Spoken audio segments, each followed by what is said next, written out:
क्या 26,000 के ऊपर बंद होने में कामयाब हो पाएगा? आज का महत्वपूर्ण सवाल पहला। सवाल नंबर 2, आज की एक्सपायरी से 2025 की शुरुआत के लिए किस तरीके के संकेत मिलते हुए दिखाई दे सकते हैं, पूछेंगे अपने एक्सपर्ट से। सवाल नंबर 3, जिस तरीके से रेलवे शेयरों में फिर से थोड़ी सी बीच में एक रिकवरी देखने को मिली थी, थोड़ी सी गिरावट के बाद कहां पर अभी खरीदारी के मौके देखे जा रहे हैं। मेटल स्टॉक्स में एक बार फिर से रफ्तार पकड़ी है, कहां पर अपॉर्चुनिटी है, बात करेंगे। डिफेंस में आखिर में इतने बड़े खबर के बावजूद गिरावट क्यों देखने को मिली है और इस गिरावट में क्या करना चाहिए, ये भी बातचीत का हिस्सा होगा। इसके अलावा जो भर भर करके आप लोगों के सवाल हैं, कोशिश करेंगे ज़्यादा से ज़्यादा सवालों को इस कार्यक्रम में हम तरजीह दें, इस कार्यक्रम में उन पर बातचीत करें। लेकिन सबसे पहले बाजार पी रहा है, अगर बाजार की टिप्पणी देखें अगर, तो 25,892 का लेवल देखने को मिल रहा है, 25,878 का लो, 25,975 का हाई। एग्जैक्ट जो है 97 अंक जो है वो अगर उतार चढ़ाव के दायरे को देखें तो इसमें निफ्टी इस समय ट्रेड करता हुआ, एक अच्छी रिकवरी आई थी लेकिन ऊपरी स्तरों से फिर से प्रेशर बनता हुआ दिखाई दे रहा है। निफ्टी बैंक भी ऊपर से फिसला है।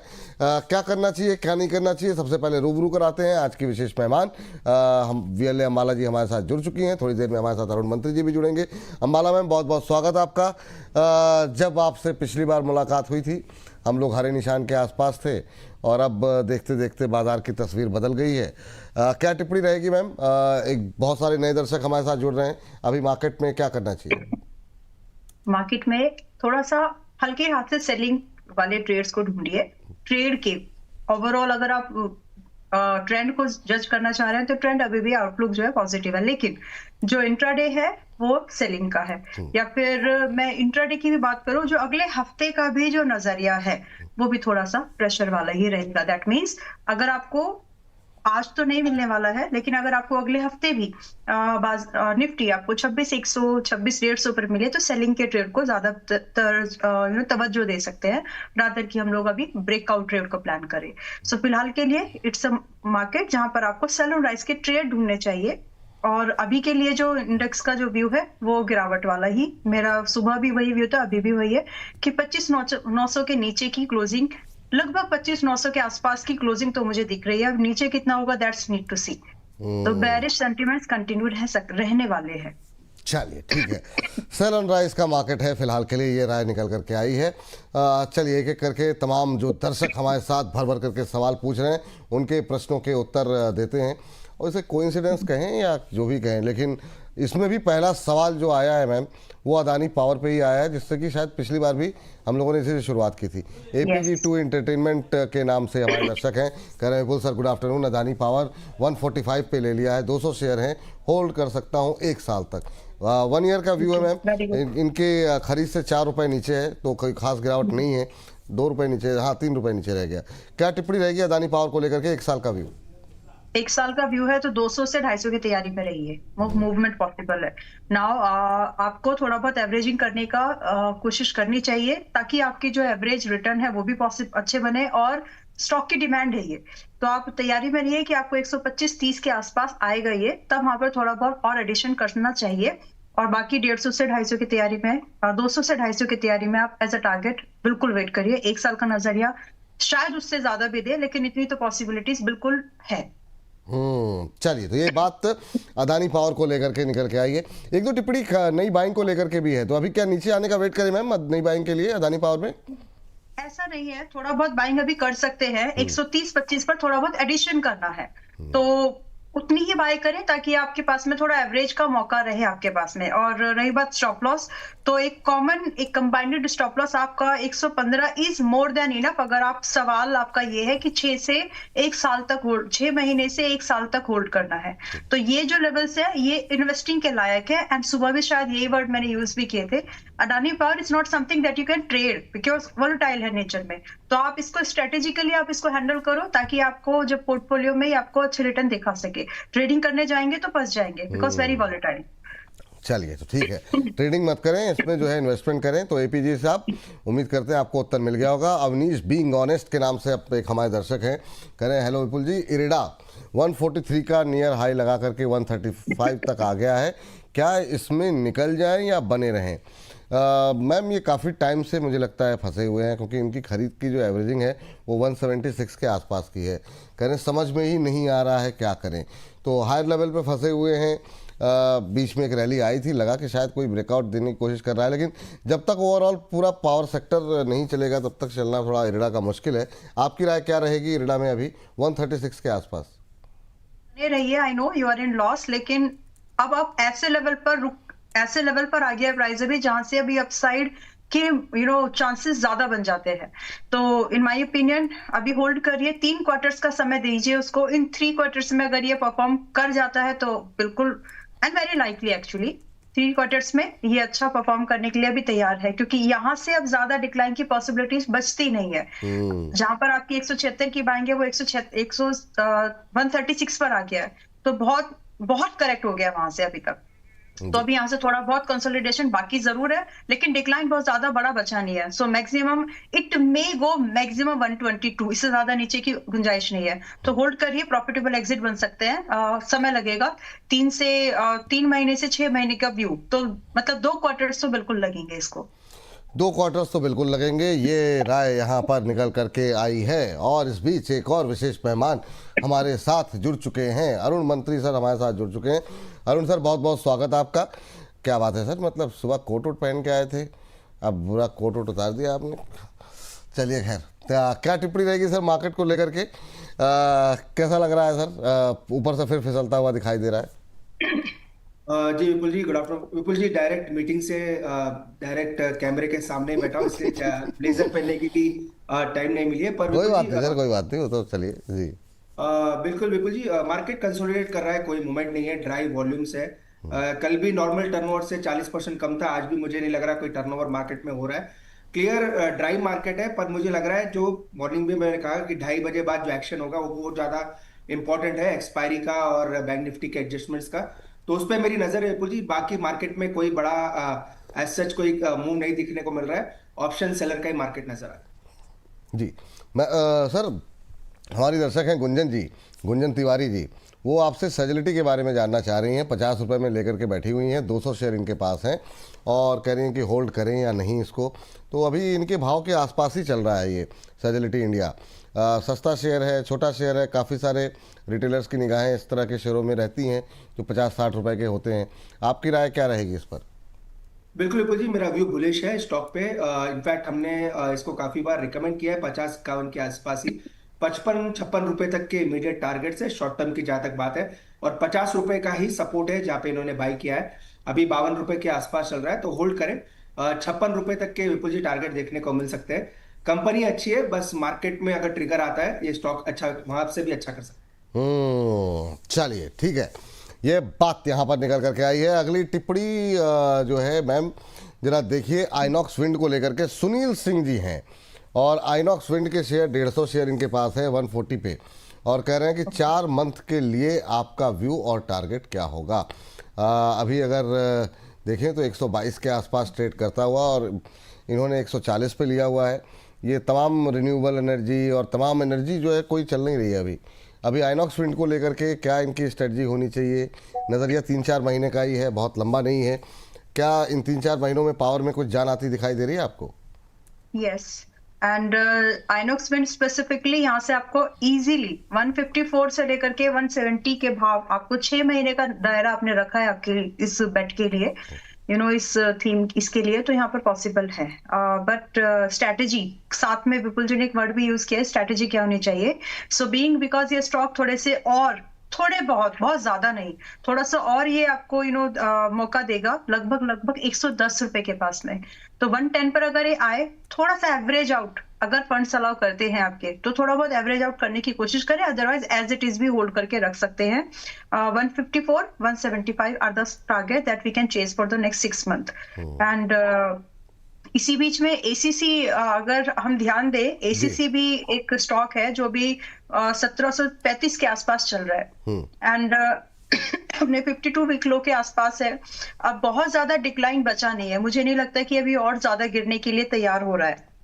सो अगर कोई इन्वेस्टर है और यहाँ से अगले 1 से 2 क्वार्टर्स तक का short term mid term view है ये, अगर आप लेकर के चले, तो एसीसी भी आपको एक बहुत ही सेफर मूव 1850 से लेकर के क्लोज टू 2000 तक का दिखा सकता है, एंड अभी चल रहा है 1735 पर। यस, आपका जो स्टॉप लॉस है वो स्ट्रिक्टली मेंटेन करना चाहिए 1620 पर, एंड उसके अगेंस्ट में ये टारगेट आपको पॉसिबल है। एवरेज करने की इच्छा है और अगर आ जाए तो 1700 के आसपास कर सकते हैं, अदरवाइज जरूरत नहीं पड़ेगी बाय चांस, तो आप ये दो टारगेट के लिए इसको बिल्कुल देख सकते हैं फॉर नेक्स्ट 6 मंथ मैक्सिमम। जी ठीक है मैम। अभी के लिए करंट लेवल पे बाय करें, टारगेट एक बार फिर से बता दीजिए मैम जरा। 1850 2000 1850 to 2000, 1850 2000 रुपए के लिए अभी करंट लेवल पे बाय करने की सलाह है यहाँ पे।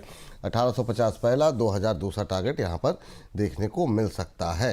तो कार्यक्रम में बहुत अलर्ट होकर के रहिए, बहुत सारे ट्रेड्स जो है वो बीच बीच में आते रहेंगे अरुण जी की तरफ से, अंबाला जी की तरफ से, उस पर हम लोग बातचीत करते रहेंगे। चलिए अगले सवाल की तरफ बढ़ते हैं। सुबह एक सवाल जो है वो रह गया था जायसवाल नेको को लेकर के, अभी भी सर जरा एक दो टिप्पणियाँ आई हुई हैं, मोमेंटम में है थोड़ा सा, तो काफ़ी लोग पूछ रहे हैं। अरुण सर आप देखिए जरा जायसवाल नेको पे अभी क्या करना चाहिए, क्या स्ट्रेटजी होनी चाहिए। 5% अभी भी ऊपर, 90 के ऊपर ट्रेड कर रहा है, क्या 52 वीक हाई नए बनते हुए अभी भी अपॉर्चुनिटी है खरीदारी करने की, और जिनके पास है वो क्या करें? बिल्कुल बिल्कुल जी, एक सेकंड मैं स्टॉक को सर्च कर लेता हूँ, मैंने कभी इसको पहले ट्रैक किया नहीं है। जी जी ठीक है, कोई बात नहीं, आगे देख लेंगे सर। तब तक जो है एक अगली टिप्पणी पे जरा बातचीत कर लेते हैं। इस पे हम अभी थोड़ी देर में आपको राय जो है वो दिलवाते हैं। और इन सब के बीच में हमारे अगले जो दर्शक हैं, अपोलो माइक्रो पे जानना चाह रही हैं हमारी एक दर्शक, वो कह रही हैं कि 110 शेयर हैं 265 के भाव पर। अपोलो माइक्रो डिफेंस से जुड़ी हुई कंपनी, हालांकि आप पीएसयूज़ पे उतने ज़्यादा बुलिश हैं प्राइवेट के मुकाबले, लेकिन अपोलो माइक्रो पे क्या करें सर? 256-57 पे 2.25% के आसपास की गिरावट है। इनके पास जो है 265 के भाव का है, तो क्या करें? अभी वेट कर सकते हैं या फिर निकलें? बिल्कुल जी, थोड़ा करेक्शन आ सकता है, तो 250 248 तक के एक बार लेवल आ सकते हैं। चार्ट डेफिनेटली अच्छा है, कोई दिक्कत नहीं है, अगर थोड़ा टाइम दे सकते हैं तो डेफिनेटली होल्ड करें। इनके बाई प्राइस से 3-4% नीचे स्टॉक चल रहा है, पर 248 250 आता है, 248 के पास मिलता है जो 20 डे मूविंग एवरेज है, तो वहां पे अगर ऐड करना चाहे तो थोड़ा बहुत ऐड कर ले। तो शॉर्ट टर्म में मुझे लग रहा है 1-2 दिन में थोड़ा करेक्शन आ सकता है, पर ओवरऑल ट्रेंड पॉजिटिव है, इसलिए होल्ड करके चल सकते हैं। ओवरऑल ट्रेंड पॉजिटिव है, इसलिए फिलहाल के लिए अभी आप होल्ड करके चल सकते हैं, ये सलाह आपको यहाँ पर दी जा रही है। चलिए अपोलो माइक्रो पे बात हो गई। और JBM Auto ma'am, JBM Auto और आस्क ऑटो, इस पे बहुत सारे सवाल हैं। इन दोनों ऑटोज़ को मैं चाहूँगा कि आप जो है व्यू एक बार दें। और ये ऑटो इंसलरीज को लेकर के अरुण सर आपके पास भी आएंगे और जमुना ऑटो आपसे पूछेंगे, ये जो अभी इस सेक्टर में क्या अभी फोकस करना चाहिए? बीच में एक अच्छी रैली के बाद थोड़ी सी गिरावट भी थी, फिर दोबारा रिकवरी आ रही है। पहले मैम जेबीएम ऑटो देख लीजिए। 631 पर है, बिल्कुल ध्यान देना चाहिए, एंड करंट प्राइस पर एंट्री ले सकते हैं। पॉसिबल टारगेट 680 से 740 के मिलने के चांसेस हैं, एंड जो व्यू है वो आप 3 हफ्ते से 7-8 हफ्ते तक का मैक्सिमम रखें। स्टॉप लॉस जो हम यहाँ पर रखेंगे जेएम ऑटो जेएमबीए हम बोलते हैं, जेबीएम जी, यस। और जो स्टॉप लॉस हम लोग यहाँ पर लेकर के चलेंगे वो 570 is the max stop loss जो इसको लेकर के चलना चाहिए। तो यहाँ पर एक मौका है, स्विंग ट्रेड के थ्रू इसको बिल्कुल देख सकते हैं। मैम एक हमारी दर्शक हैं वसीम फिरोज साहब, उन्होंने कहा है कि जरा मैम से पूछिए कि 720 का ले रखा है, क्या करना चाहिए? और ये 3 वीक से ट्राई कर रहे हैं सवाल पूछने के लिए। माफ़ी चाहेंगे सर आपको इतना लंबा इंतजार करना पड़ा, लेकिन जो इनकी खरीद का भाव थोड़ा 720 का है, 100 रुपये के लॉस पे है, इनके लिए क्या सलाह रहेगी? टारगेट आ सकता है, तो अगर एडिशन करना है तो करिए, अगर नहीं भी करना है तो भी पॉसिबल है कि 2 महीने में आपको 740 तक का मैंने सेकंड टारगेट दिया ही है, तो पॉसिबल है कि वो आ जाए। तो एज इट इज भी होल्ड करेंगे तो कोई प्रॉब्लम है नहीं, आपको एक प्रॉफिटेबल एग्जिट मिल जाएगा। एडिशन करेंगे फ्रेश बाइंग में तो थोड़ा सा एवरेज प्राइस बेटर हो सकता है जी। चलिए ये बात यहाँ पर निकल करके आई।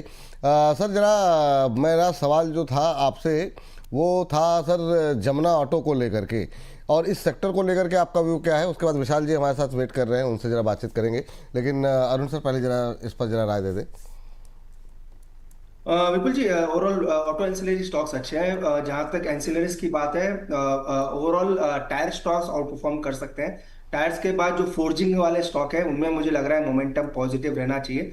वैसे जमुना ऑटो का मुझे पता नहीं इसका ज्यादा फंडामेंटल्स, पर टेक्निकली काफी स्ट्रांग लग रहा है। मुझे लग रहा है एक बार शायद ये स्टॉक आपको 120 121 तक आ सकता है, पर ट्रेंड इसका काफी पॉजिटिव है। जिनके पास है बने रहना चाहिए, पर आउट परफॉर्मेंस मुझे जो लग रही है वो टायर स्टॉक्स में ज्यादा लग रहा है। टायर स्टॉक्स में ज़्यादा लग रही है। चलिए ठीक है, टायर पे भी अभी आपका व्यू लेते हैं सर, क्योंकि कई सारी चीज़ें सीएट और जेके टायर को लेकर काफ़ी सारी टिप्पणियां थी दर्शकों की। लेकिन पहले जरा विशाल जी हमारे साथ वेट कर रहे हैं। विशाल जी को नमस्कार। नमस्कार विपुल जी। कैसे हैं सर आप? बढ़िया, आप बताइए। सब फर्स्ट क्लास। बड़े डरे डरे से लग रहे हैं, कहीं मतलब ऐसा लग रहा है छुप के बात कर रहे हैं।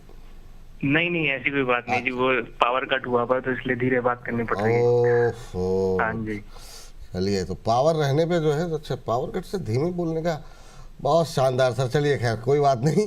क्या सवाल है सर, कैसे लग रहा है प्रोग्राम आपको विशाल? सर ये सही लग रहा है प्रोग्राम, इसलिए मैंने एक क्वेश्चन पूछा था हाँ। सुज़लॉन के रिगार्डिंग। सुज़लॉन कितने शेयर ले रखे हैं आपने? सर मेरे पास है 6611 शेयर, 6611।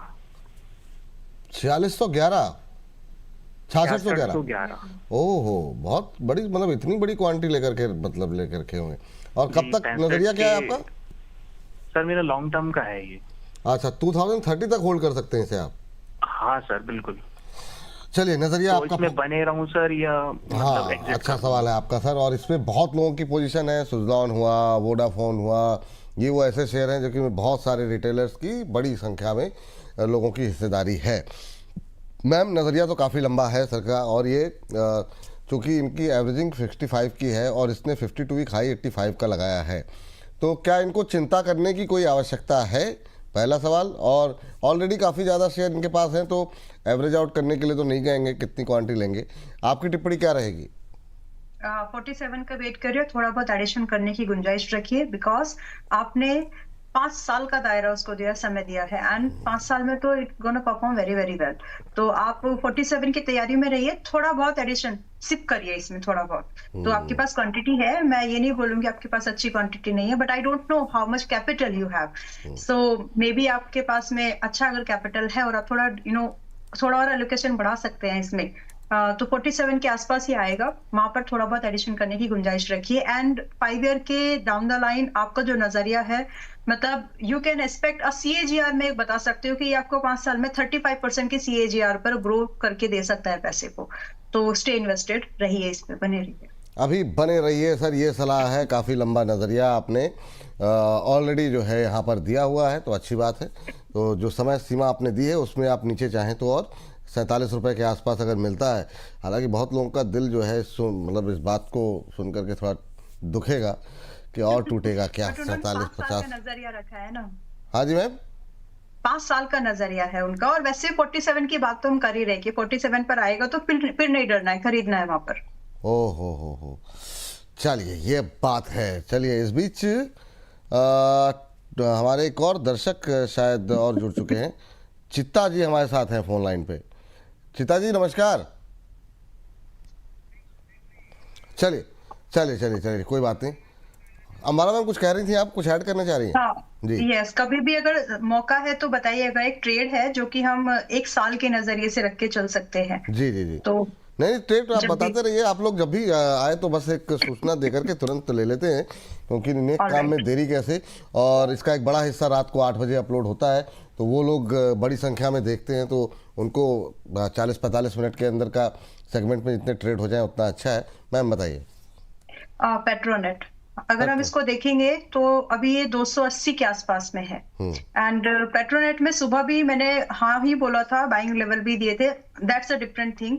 बट अभी भी अगर मैं 1 साल, अगर जैसे हम साल 2026 अभी खत्म, 25 खत्म कर रहे हैं और 26 में अभी एंटर करने वाले हैं, तो 1 साल के नजरिए से आराम से 280 वाला ये स्टॉक आपको पहले तो 320 315 के टारगेट दे सकता है, एंड देन फ्रेश हाई। सो मेरे तरफ से ये अच्छा रिकमेंडेशन के तौर पर आप इसको रखें, ताकि आपको एक अच्छा खासा अपसाइड का मूवमेंट 1 साल के नजरिए पर जल्दी हो जाएगा, तो इट्स वेल एंड गुड। लेकिन फिर भी 1 साल के दायरे में क्लोज टू 20 से 40% की अपसाइड पोटेंशियल है पेट्रोनेट में, वेयर इन आपकी जो डाउन साइड की पॉसिबिलिटीज है इट्स वेरी लिमिटेड। आपको सिर्फ 240 रुपए का स्टॉप लॉस मेंटेन करना है, 40 रुपए मतलब 40 पॉइंट का, बट जो अपसाइड है वो बहुत ही फेवरेबल है। तो इसको तो 240 का आपने स्टॉप लॉस दिया, टारगेट क्या दिया मैम? 320 ना? 320 400 सीधा 400 का, अच्छा, 320 के बाद वेट करिएगा। अच्छा, 320 और 400 तक के टारगेट यहाँ पर निकल के आ रहे हैं नेक्स्ट ईयर के लिए। 20 से 40% का अपसाइड 2026 के लिए मैम को लग रहा है कि देखने को मिल सकता है। 320 400 के टारगेट, स्टॉप लॉस आपको 240 का दिया गया है। अभी आधे % के आसपास की मजबूती देखने को मिल रही है, 280 के आसपास चलता हुआ ये शेयर दिखाई दे रहा है।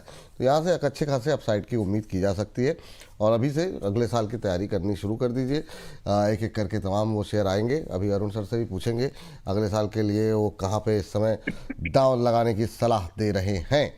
लेकिन इन सबके बीच में चलते हैं अगले दर्शक हमारे जी साथ जो हैं वो हैं पिंटू कुमार जी। पिंटू कुमार जी कह रहे हैं कि सर मैं आपका नियमित दर्शक हूं, थैंक यू, पहले तो बहुत बहुत धन्यवाद। और कह रहे हैं MRPL का शेयर जो है वो मैंने 176 के भाव पर लिया है, इसमें क्या करें, होल्ड करें, एवरेज करें या सेल करें? MRPL भी सर एक ऐसा शेयर रहा जिसमें बीच में काफ़ी अच्छा एक मोमेंटम बना था, बहुत सारी ट्रेडिंग अपॉर्चुनिटी लोगों को मिली थी। अभी थोड़ी सुस्ती में है, 1.5% नीचे 142 का लेवल देखने को मिल रहा है। और भाई साहब ने थोड़ा ऊपर ख़रीदा है 176 के भाव पर, तो 32-34 रुपये के आसपास का लॉस हो रहा है इनको पर शेयर। क्या करना चाहिए सर? नज़रिया हमें नहीं पता इनका। विपुल जी, स्टॉप लॉस लगा के होल्ड करना चाहिए। कोई इसमें खरीदारी की सलाह या लॉन्ग टर्म होल्ड करने की सलाह नहीं है, क्योंकि कंसोलिडेशन फेज में जा सकता है और करेक्शन का एक दौर शुरू हो सकता है। तो 135 का स्टॉप लॉस लगा के होल्ड करें। 135 विपुल जी वो लेवल है जहां से रैली शुरू हुई थी, तो 135 का स्टॉप लॉस लगाएं। बाकी फ्रेश खरीदारी की सलाह स्टॉक में नहीं रही। फ्रेश खरीदारी की सलाह जो है यहाँ पर नहीं है, ये राय यहाँ पर निकल करके आई है। एक सर काफ़ी लोग पूछ रहे हैं और कल भी काफ़ी इस तरह के सवाल थे, अंबाला जी से भी शायद मैंने पूछा ही था।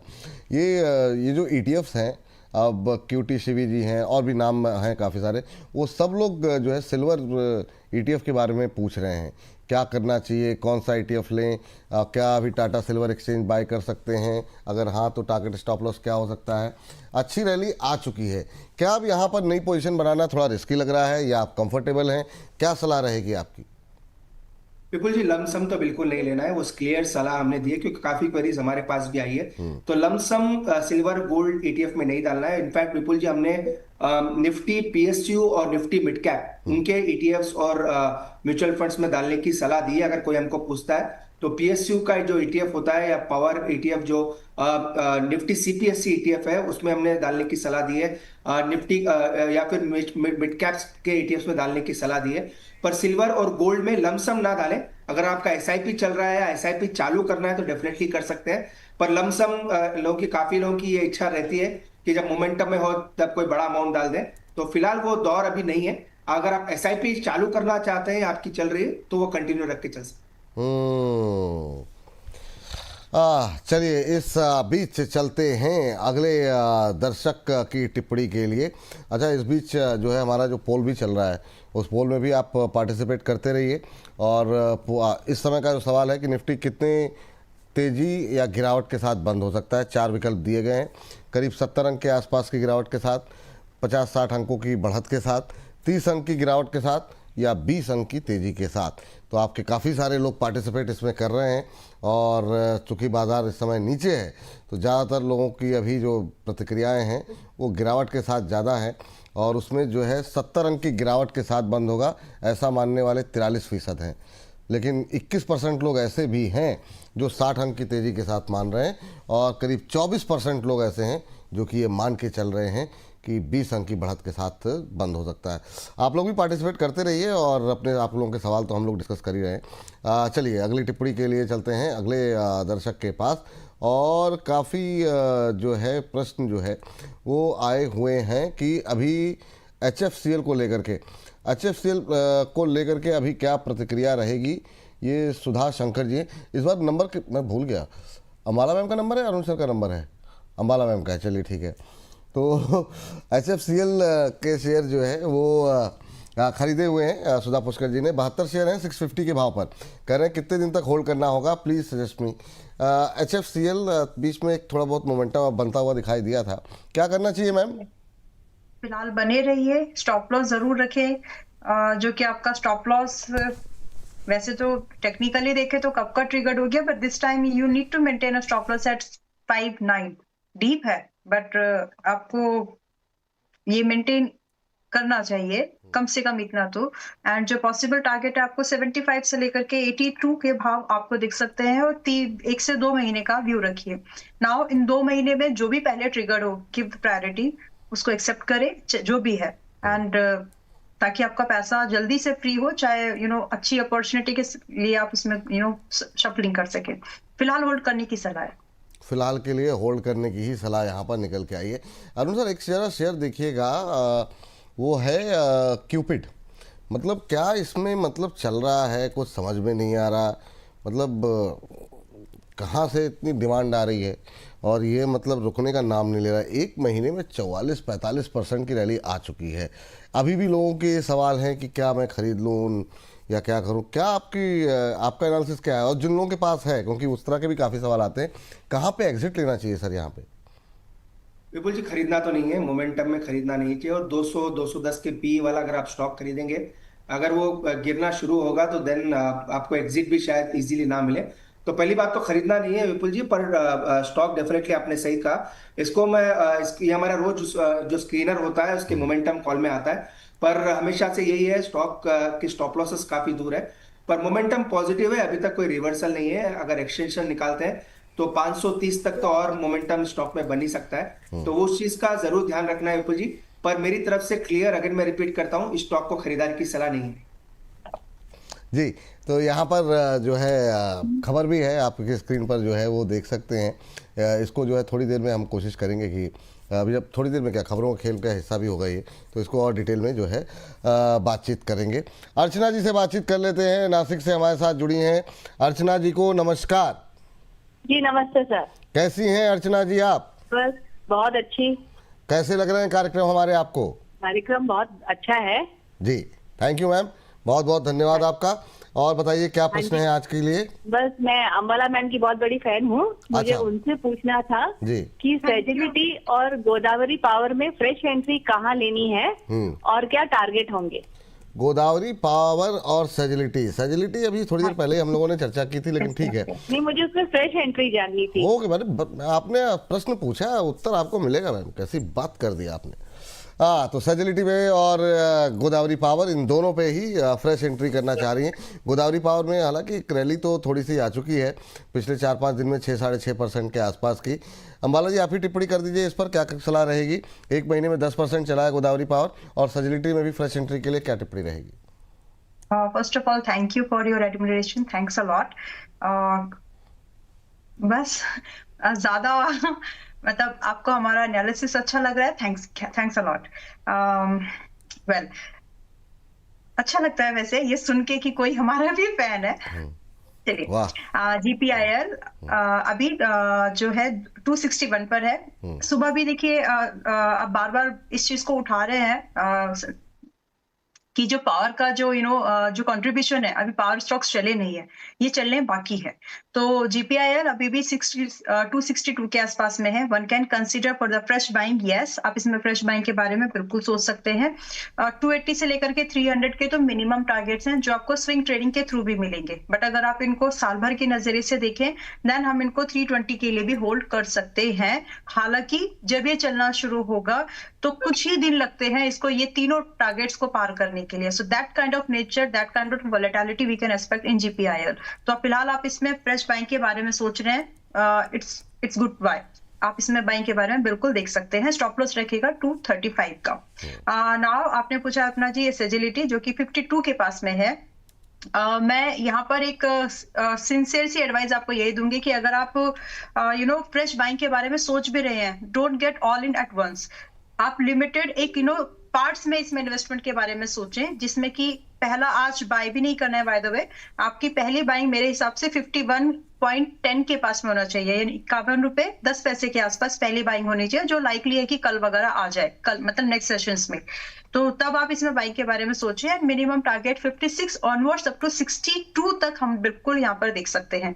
As far as stop loss, तो आपका स्टॉप लॉस यहाँ पर 47 इज मोर देन इनफ। तो सेजिलिटी में थोड़ा एंट्री का वेट करिए। GPIL यानी गोदावरी अभी के भाव पर भी बाइंग बिल्कुल ले सकते हैं। चलिए अगली कंपनी जो है पहले क्या लिया जाए मैं ये सोच रहा हूँ। एक तो सवाल है sir Arun sir Pradeep phosphate को लेकर, पैराडी फॉस्फेट को लेकर के अभी जो है पैराडी फॉस्फेट चल रहा है करीब 2.5% ऊपर 165 को लेकर के। पहले इसी पर बात कर लेते हैं।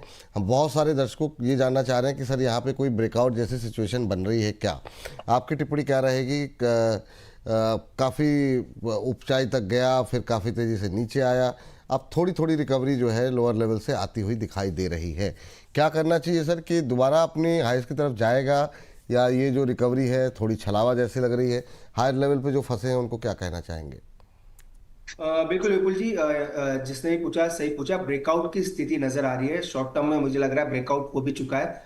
163 162 का एक लेवल था, उसके ऊपर स्टॉक कंफर्टेबली ट्रेड कर रहा है। तो जब मुझे लग रहा है स्टॉक रैली कर सकता है 174 175 वहां तक के टारगेट आ सकते हैं। फ्रेश खरीदारी अगर इनको करनी है तो भी करें। 161 का स्टॉप लॉस लगा के बाई करें। 175 तक के टारगेट आ सकते हैं। एक्चुअली विपुल जी इसमें काफी दिनों के बाद 7 to 8 डेज का हाई निकला है, तो मुझे लग रहा है मोमेंटम पॉजिटिव रहना चाहिए। मोमेंटम पॉजिटिव रहना चाहिए। ये या सलाह जो है यहाँ पर निकल करके आई है। और इस बीच हमारे एक दर्शक हैं, इनका नाम तो नहीं पता, व्हाट्सएप पे मैसेज किया है सर ने, और ये बजाज फाइनेंस के बारे में जानना चाह रहे हैं। श्रीकांत पाटिल जी हैं। पाटिल साहब का सवाल है, मिल गया नाम क्योंकि वो व्हाट्सएप पे लिखा हुआ मिल गया। कह रहे हैं कि मेरे पास बजाज फाइनेंस के 10 शेयर हैं जिनकी कीमत 990 रुपये है, यानी ब्रेक इवन के आसपास ही हैं। कह रहे हैं कि मैं किस स्तर पर खरीद सकता हूं, कृपया मार्गदर्शन करें। और ऐड करना चाह रहे हैं मैम, 10 शेयर हैं इनके पास, और अगर ऐड करना हो तो फिर क्या करना चाहिए? क्या किन लेवल्स पे एंट्री करनी चाहिए? कोई टिप्पणी रहेगी आपकी? यस, 950 के आसपास। 950 के आसपास नई खरीदारी की जा सकती है। अच्छा हमारा मैम, ऐसा क्यों आपने कहा कि चलिए कोई हमारा, बहुत सारे लोग ऐसे हैं जो आप लोगों के इतने बड़े प्रशंसक हैं, पता नहीं चलता, मतलब आपको पता नहीं पता है कि नहीं, काफ़ी लोग जो है, और आप नियमित रूप से कार्यक्रम में जिस तरीके से आ रही हैं, तो निश्चित रूप से आप हुए, अरुण जी हुए, बाकी जो हमारे एक्सपर्ट्स हैं, काफ़ी लोग पसंद करते हैं और सब लोग आप लोगों को बहुत प्यार करते हैं। बहुत सारी टिप्पणियाँ, मैं तो सारी टिप्पणियों को पढ़ता रहता हूँ, तो मुझे पता रहता है कि आप लोगों को कितना प्यार मिल रहा है। तो आप लोगों की अच्छी खासी फ़ैन फॉलोइंग है और हम भी आप लोगों के फ़ैन हैं मैम, तो ऐसा नहीं है। तो चलिए आगे बढ़ते हैं और अगली टिप्पणी के लिए सर अरुण सर, सुनील प्रसाद जी हैं, CDSL में फ्रेश एंट्री करना चाह रहे हैं। मेरा लेकिन सवाल ये है कि जैसे अब अगर मान लीजिए कि ये फ्रेश एंट्री का सवाल है, और भी बहुत लोग होंगे, सबसे ज़्यादा आउट परफॉर्मेंस, सबसे ज़्यादा बेहतर प्रदर्शन जो है वो कैपिटल मार्केट से जुड़े शेयरों ने किया। BSE के काफ़ी अच्छे रिटर्न रहे, CDSL में अच्छे रिटर्न रहे। ये दोनों पे तो राय जानना चाहेंगे, और इस सेक्टर को लेके क्या आउटलुक है 2026 के लिए आपका? विपुल जी मेरी आवाज आ रही है आपको? बहुत अच्छी आवाज़ है सर, आ रही सर। विपुल जी ओवरऑल आप कैपिटल मार्केट कंपनीज की बात कर रहे हैं? हाँ, कैपिटल मार्केट को लेकर के आपका व्यू जानना चाह रहे हैं। सुनील जी आपसे जानना चाह रहे थे कि CDSL में फ्रेश एंट्री को लेकर के, लेकिन उसमें मैंने ऐड कर दिया कि अगर 2026 के लिए इस सेक्टर का भविष्य क्या देख रहे हैं। 2025 तो काफ़ी अच्छा प्रदर्शन किया, चाहे BSE हो, CDSL हो, और भी बहुत सारी कंपनियां। इन दो पे आपकी राय, और साथ साथ ओवरऑल सेक्टर में क्या आपका व्यू है? विपुल जी जहां तक एक्सचेंज की बात है, BSE पे मेरा पॉजिटिव है। इनफैक्ट करेक्शन पे इसको लेना चाहिए। नो डाउट अभी टेक्निकली वीक नजर आ रहा है, पर ओवरऑल मेरे को लग रहा है ये स्टॉक जब भी मार्केट में अच्छी मोमेंटम बनेगी तो ये स्टॉक भी अच्छा करना चाहिए। 2580-90 के आसपास चल रहा है। मैक्स टू मैक्स अगर करेक्शन बढ़ता है तो 2520-2540 तक स्टॉक आ सकता है। तो BSE पे मेरी खरीदारी की सलाह है। करेक्शन पे इसको जरूर एक्यूमुलेट करना चाहिए। CDSL का चार्ट विपुल जी काफी दिनों के बाद इसमें वीकनेस नजर आ रही है, और वीकनेस विद ब्रेकडाउन दिखने को मिल रही है। तो CDSL मेरे को लग रहा है यहाँ से और थोड़ा नीचे के लेवल दिखा सकता है। 1380-1370 तक के भी लेवल शायद CDSL में आते हुए नजर आए।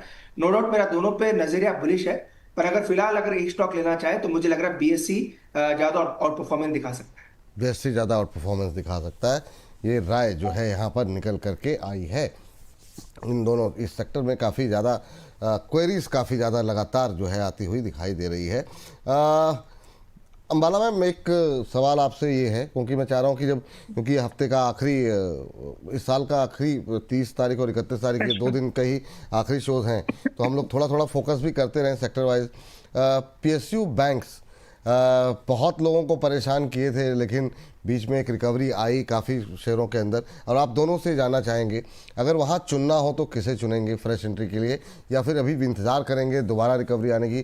क्योंकि सर और मैम दोनों से मेरा सवाल है, ट्रिगर बड़े हैं सर, कंसोलिडेशन बैंकों का होने जा रहा है, काफ़ी समय से बात चल रही है, बहुत लोगों को ये लग रहा है कि 2026 का जो बजट होने जा रहा है इसमें जो है बैंकों को लेकर के कुछ अनाउंसमेंट हो सकते हैं। जितनी एग्रेसिवली आरबीआई भी लगातार कोशिश कर रहा है, एक दिन पहले ही बैंकों को लेकर के जो बुलेटिन आरबीआई की तरफ से जारी हुआ उसमें भी बैंकों की स्वास्थ्य काफ़ी अच्छा बताया जा रहा है। ऐसे में अगर पोजीशन बनानी हो अगले साल के लिए तो 2-3 शेयर टारगेट के साथ वो कौन हो सकते हैं? पहले अंबाला मैम और फिर अरुण सर, दोनों के मतलब प्राइवेट पे फोकस रहेगा या पीएसयूज पे? अंबाला मैम बताइए। मुझे पीएनबी ज्यादा बेटर लग रहा है। अगर सिर्फ एक पिक करना है कि कहां पर पैसा लगा सके, तो I would love to go with PNB, जो कि 121 के आसपास, 122 है, खरीदते समय 122 के पास मिलेगा I think. And minimum target जो हम देखेंगे यहाँ पर, फ्रेश हाई की एक्सपेक्टेशन बिल्कुल रखें। 130 तो मतलब it's very simple target to it, easily achievable. और इसके बाद हम यहाँ पर एक फ्रेश हाई की 145 तक की बिल्कुल एक्सपेक्टेशन रख के चल सकते हैं।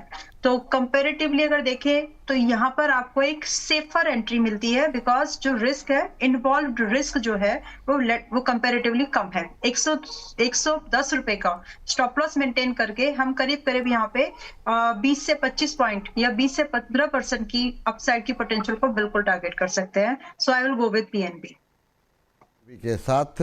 हालांकि आप एक से ज़्यादा भी बता सकते थे, कोई बात नहीं।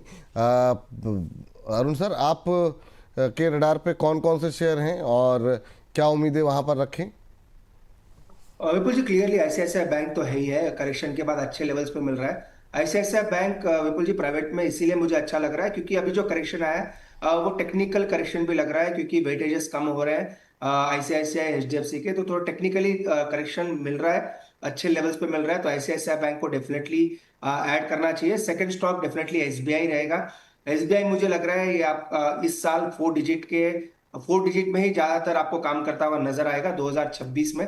तो मुझे लग रहा है एसबीआई और आईसीआईसीआई बैंक दोनों को ही रखना चाहिए, और दोनों ही स्टॉक मुझे लग रहा है 2026 में काफी अच्छा कर सकते जी, चलिए, तो ये बात जो है बैंकों को लेकर के, हम आ रहा हूँ मैम, आ रहा हूँ। एक सर आपकी एक ट्रेडिंग कॉल भी है सर, तो मैं चाहूँगा कि चूंकि आज की इस जो माहौल है और वो इस माहौल में कहाँ पे आपकी राय रहेगी खरीदारी करने की और कितने समय के लिए है सर, वो भी जरा हमारे दर्शकों को अवश्य बताएं सर।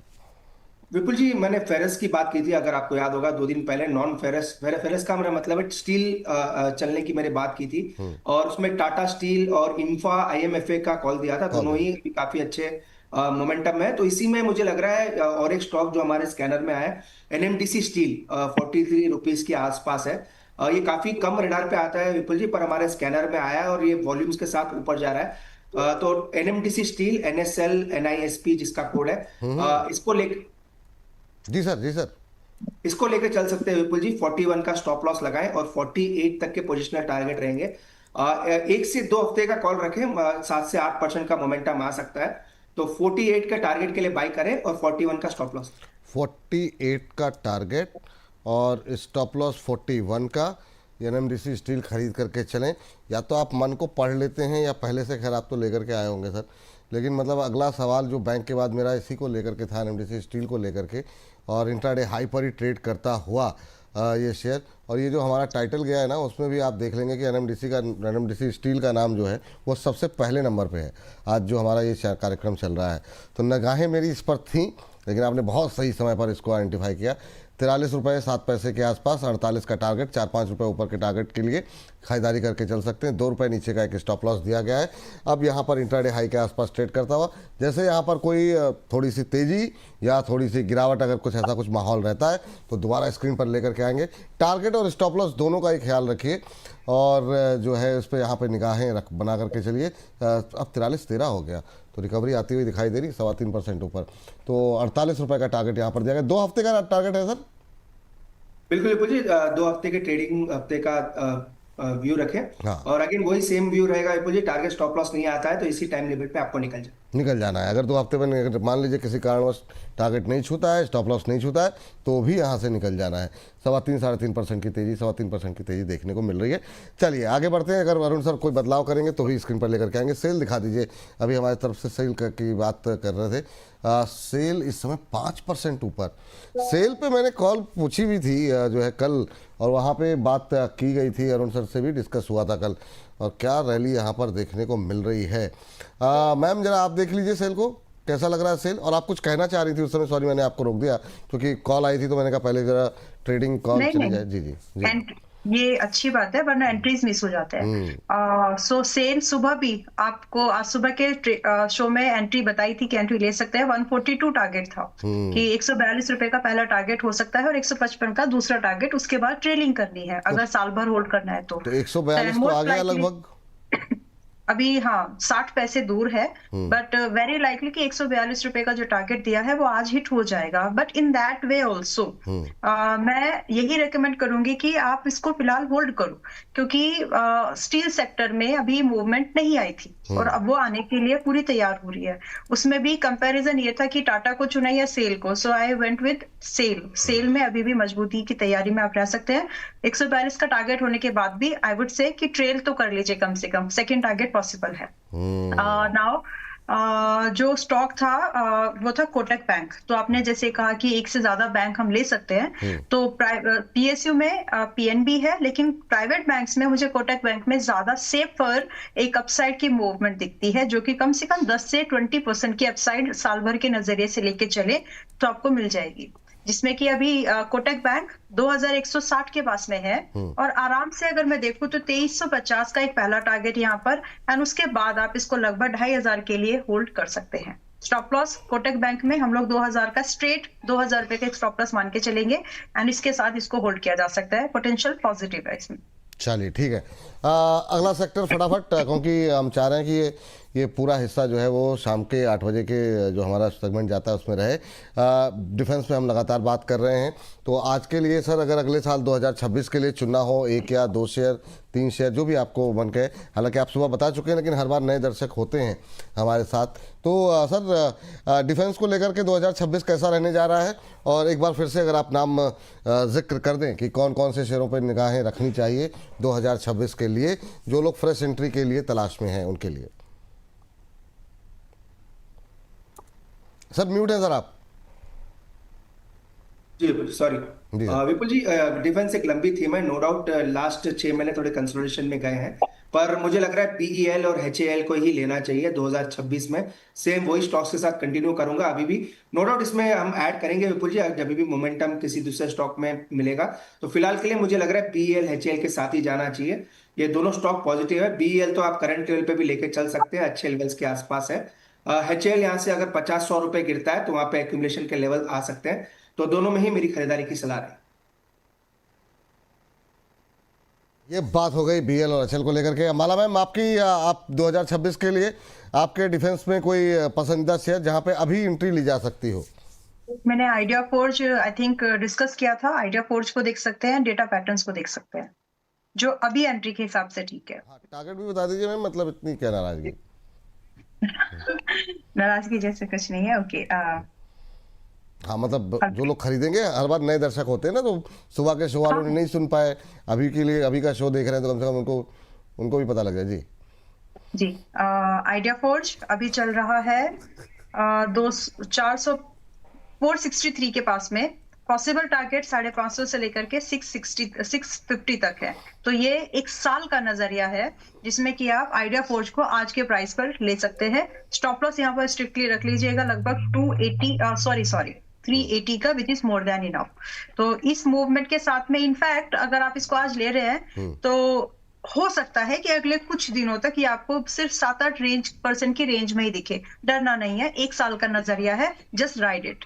एंड दूसरा जो स्टॉक है आप जो मैंने सुबह डिस्कस किया था वो है डेटा पैटर्न्स। डेटा पैटर्न्स अभी 2500 के आसपास में है। डेटा पैटर्न्स नहीं था Vipul ji, it was Datamatics. आपने मुझे डेटा पैटर्न ही बोला था on air ma'am. Data patterns ही था क्या? हाँ 2571 के ओके, आसपास चल रहा है 25, और ठीक आप है। कहें तो मैं उसके हाँ। टारगेट भी निकाल करके नहीं आपको नहीं, बता दूं। डेटा पैटर्न्स है जिसमें कि लगभग हमने 3000 के आसपास, 3000 और 3500 के आसपास की बात की थी।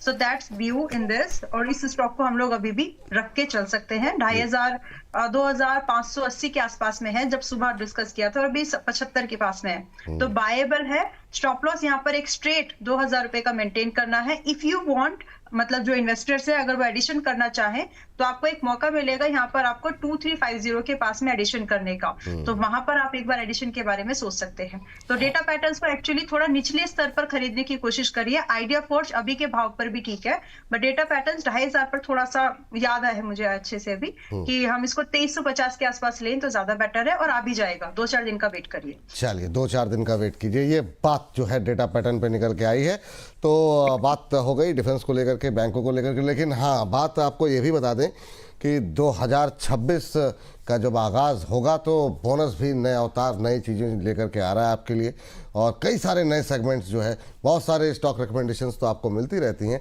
लेकिन आपका जो एक पसंदीदा सेगमेंट था, ज़रूर कोई बात है, उसको जो है 2026 में हम फिर से लेकर के आ रहे हैं।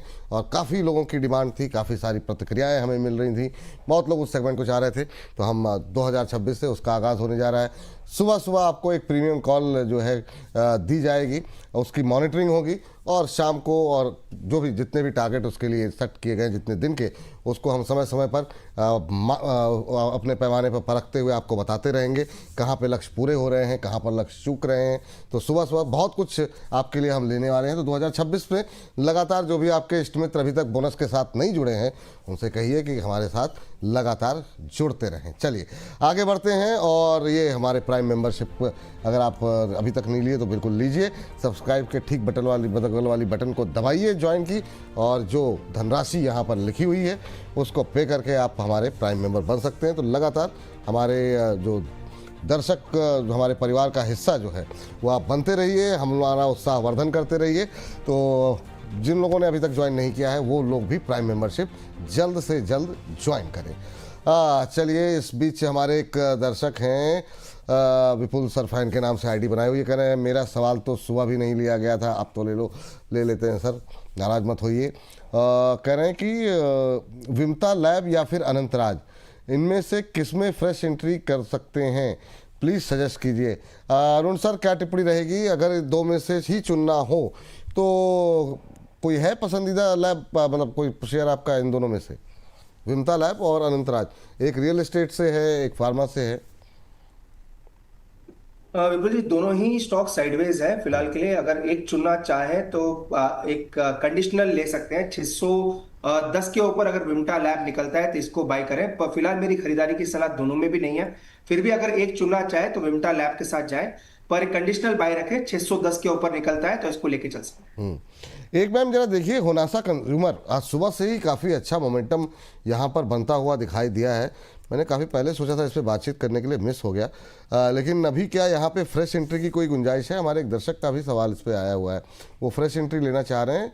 ये हैं सुसेंदर जी हैं शायद, कह रहे हैं कि क्या करंट लेवल पे खरीदारी करना इसमें ठीक रहेगा? यस, ठीक रहेगा, लेकिन स्विंग ट्रेडिंग के हिसाब से, इन्वेस्टिंग के लिए नहीं, ठीक है। और करंटली इट इज एज 292 93 के आसपास शायद आपको एंट्री मिल पाए। आप खरीदारी कर रहे हैं तो स्टॉप लॉस पहले समझे, विच इज 260, 30 रुपए लगभग आपका स्टॉप लॉस है। 32 रुपीज का आपका स्टॉप लॉस है, जिसके अगेंस्ट में आपका पहला टारगेट 335 है एंड दूसरा टारगेट आपको सीधा 400 का है। तो risk reward is very favourable. आपको यहाँ पर मोमेंटम भी दिखेगा, बट जैसे ही आपके टारगेट हो जाए just try to take exit. आपको ये ऐसा नहीं है कि आप इसको सालों साल होल्ड करके रहेंगे और ये एक ही पेस में बढ़ता रहेगा। That's you shouldn't expect from this. तो ये मोमेंटम ट्रेड है, मोमेंटम ट्रेड करके निकल जाए। मैक्सिमम अवधि, मैक्सिमम टाइम जो आपको इसको डिवोट करना चाहिए 1 से 2.5 महीने, दैट्स ऑल। और उसमें ये मूवमेंट हो जाना चाहिए इन माय ओपिनियन। इनफैक्ट किसी को अगर फ्रेश कंसिडरेशन करना है एक ट्रेड के तौर पर, तो इसमें आज की डेट में फ्रेश एंट्री ली जा सकती है, और वही टारगेट होंगे 330-40 के आसपास से 400 रुपए तक के। Stop loss 260। चलिए ठीक है। एक मयंक श्रीवास्तव जी हैं, इनका सवाल और ले लेते हैं, उसके बाद से हर्ष के पास चलते हैं। हर्ष कुछ एक डेटा लेकर के आए हैं, और वो सर हिंदुस्तान पेट्रोलियम में जानना चाह रहे हैं क्या करें। सर इतना थोड़ा सा सवाल जो है, आप लोग प्राइम मेंबर भी हैं हमारे मयंक जी, तो सवाल थोड़ा अच्छे से पूछिए, किस भाव पे लिया है, लेना चाह रहे हैं कि मतलब क्या आपका सवाल है, जितना स्पेसिफिक होगा उतना पर्सनलाइज आंसर आपको मिलेगा। तो अरुण सर क्या करना चाहिए अभी? 62 के नीचे क्रूड बना हुआ है, थोड़ी बहुत रिकवरी आ रही है, लेकिन क्या पोजीशन होनी चाहिए HPCL BPCL जैसी कंपनियों में? बिल्कुल विपुल जी, वैसे तो मेरा व्यू आईओसी पे भी बुलिश है, पर एचपीसीएल का चार्ट भी अच्छा है। अगर इन्होंने ले रखा है तो 458 का एक स्टॉप लॉस लगा के होल्ड करें। 458 एक मजबूत सपोर्ट है, उसके नीचे जाता है तो वीकनेस बढ़ेगी। फिलहाल बने रहे, 458 का स्टॉप लॉस मेंटेन करें। मैम ये आपने सुबह तो बताया था, लेकिन अभी भी सवाल आ रहे हैं, सुमंत कुमार जी हैं, काफ़ी लोग हैं। वीएसटी इंडस्ट्रीज़ पे जो आपकी कॉल थी उसको लेकर के बताइए सर क्या करना चाहिए। तो आप अगर अपडेट एक बार फिर से दे सकें उसको लेकर के, वीएसटी इंडस्ट्रीज़ में क्या करना चाहिए तो बड़ा मेहरबानी होगी।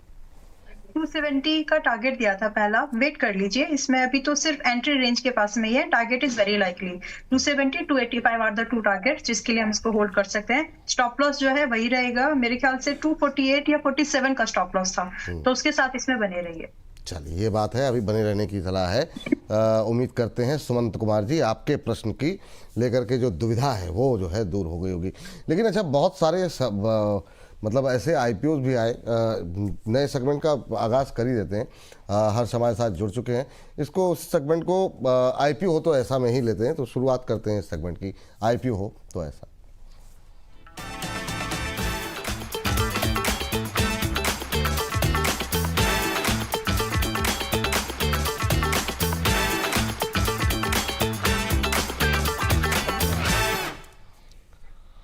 हाँ, IPO हो तो ऐसा खास पेशकश हमारी। IPO कोई नहीं खुला हुआ है, लेकिन अब थोड़ा सा समय आ गया है कि जो बीता साल जा रहा है, जो हाथ से छूट रहा है, वहाँ पे क्या कुछ हमने खोया क्या पाया, इसकी भी विवेचना बीच बीच में होती रहे। पहले आज के दिन 30 तारीख है और कल 31, तो दोनों दिन हम IPO के सेगमेंट में इस बात की विवेचना करने वाले हैं, सबसे अच्छे IPOs कौन से रहे। हालांकि अगर पूरे साल की अगर हम बात करें तो ये साल IPO के लिहाज से बहुत अच्छा नहीं रहा। लिस्टिंग गेन मिले लोगों को, लेकिन इन्वेस्टर को उतने पैसे बने नहीं। बहुत सारे IPOs ऐसे भी आए हैं जिनके मतलब जिनमें खाली जो प्रमोटर्स थे उन्होंने ही पैसे जुटाए। रिटेलर अगर उन्होंने लॉन्ग टर्म सोच करके रखा तो उस तरह के रिटर्न मिले नहीं। हाँ, बहुत सारे में पैसे बने भी हैं, लेकिन आज उन्हीं की बात करते हैं जहाँ पे आपने पैसे बनाए हैं। हर्ष हमारे साथ जुड़ चुके हैं। हर्ष बताइए जरा, क्या कुछ डेटा कह रहा है, क्या आंकड़े आपके पास हैं? जी, तो देखिए 2025 में ऐसे 10 IPO लेकर आए हैं हम लोग, जिन्होंने निवेशकों को ना सिर्फ इशू के बाद लिस्टिंग प्राइस के हिसाब से बल्कि एक बम्पर रिटर्न जो है वो बना के दिए। छुपे रिस्तम आप इनको कह सकते हैं यहाँ पे। तो देखिए सबसे पहले कौन सा IPO जिसमें ताबड़तोड़ सबसे बेहतर रिटर्न निकल के आए हैं, स्टर्लियन इंडिया फ्लोरोकेमिकल। और अपने दर्शकों को बता दें, ये जो कंपनी है बेसिकली डिस्ट्रीब्यूशन और साथ ही मैन्युफैक्चरिंग करती है यहाँ पे रेफ्रिजरेंट और स्पेशल गैसेस को। रेफ्रिजरेंट बेसिकली एक तरीके का आप ये समझिए कि फ्लोराइड होता है जो इस्तेमाल किया जाता है कूलिंग सिस्टम्स के लिए, यहाँ पे AC और रेफ्रिजरेटर के लिए। अब आप देखिए इशू प्राइस कितने का था इस IPO, 90 रुपए के आसपास था प्रति शेयर के भाव।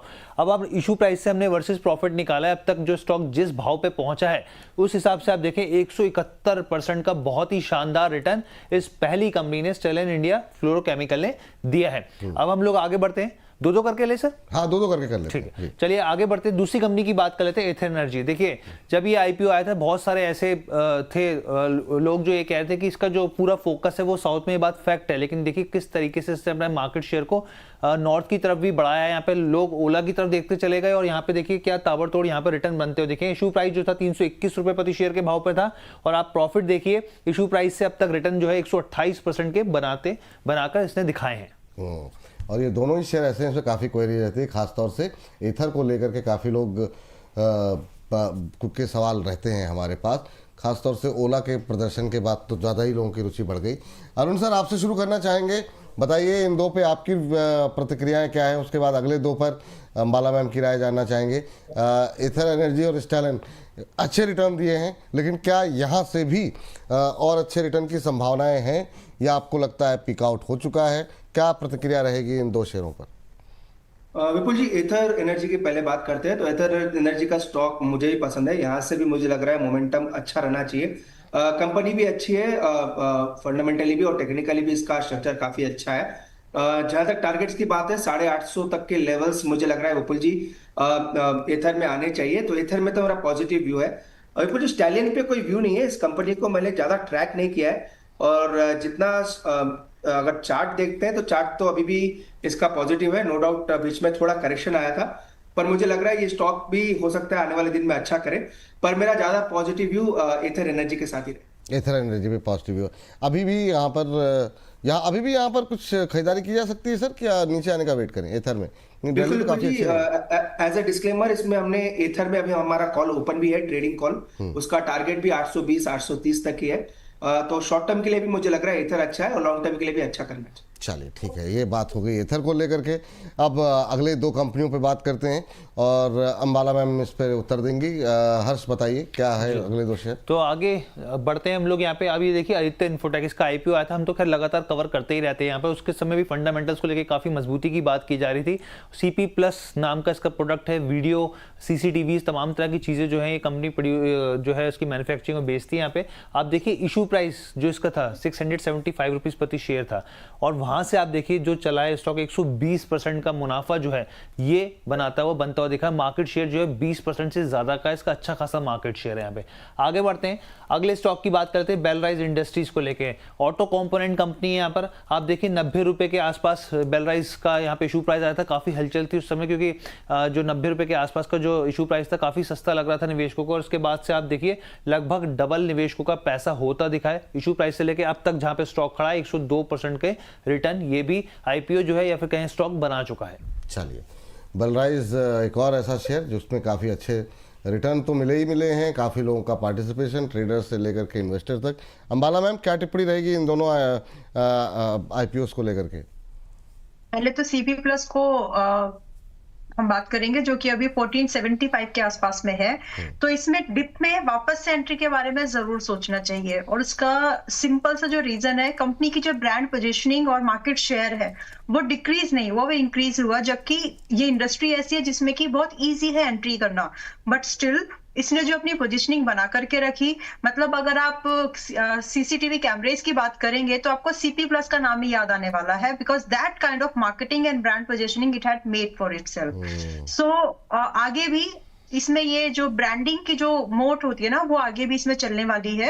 रही बात एंट्री कहां पर ले, तो ये अभी आप इसमें 100 रुपए तक की गिरावट एक्सपेक्ट कर सकते हैं, which is a healthy movement for the investors, और वहां पर 1350 से 1380 की रेंज में यहाँ पर फ्रेश बाइंग के मौके आप खोज सकते हैं। रही बात आगे के व्यू की, तो कम से कम मैं यहाँ पर अभी जब हम एक आईपीओ की बात करें तो लिस्टिंग जो इसकी हुई थी, मैं उस लिस्टिंग आईपीओ इस पे थी मैं, जिसमें मतलब अपना व्यू मैंने दिया था कि इसमें एप्लीकेशन जरूर करना चाहिए। तो बहुत कम समय में इसने अच्छा परफॉर्म किया है, विच इज आगे भी पॉसिबल। तो कम से कम 1350-80 पे जब आप ले रहे हैं तो आपकी एक्सपेक्टेशन 1800 से लेकर के 2500 की होनी चाहिए, और ये एक इन्वेस्टिंग लायक स्टॉक है। रादर आप इसमें ट्रेड करें, आप इन्वेस्टिंग की नजर से देखो तो ज्यादा अच्छा मूवमेंट इसमें आप कैप्चर कर पाओगे। रही बात स्टॉप लॉस जरूर ध्यान में रखें, do not hold it beyond 1200। Belrise की अगर मैं बात करूं तो बेलराइज का एक अपना एक अलग क्रेज है, और वो इंडस्ट्री की वजह से उसको मिला है।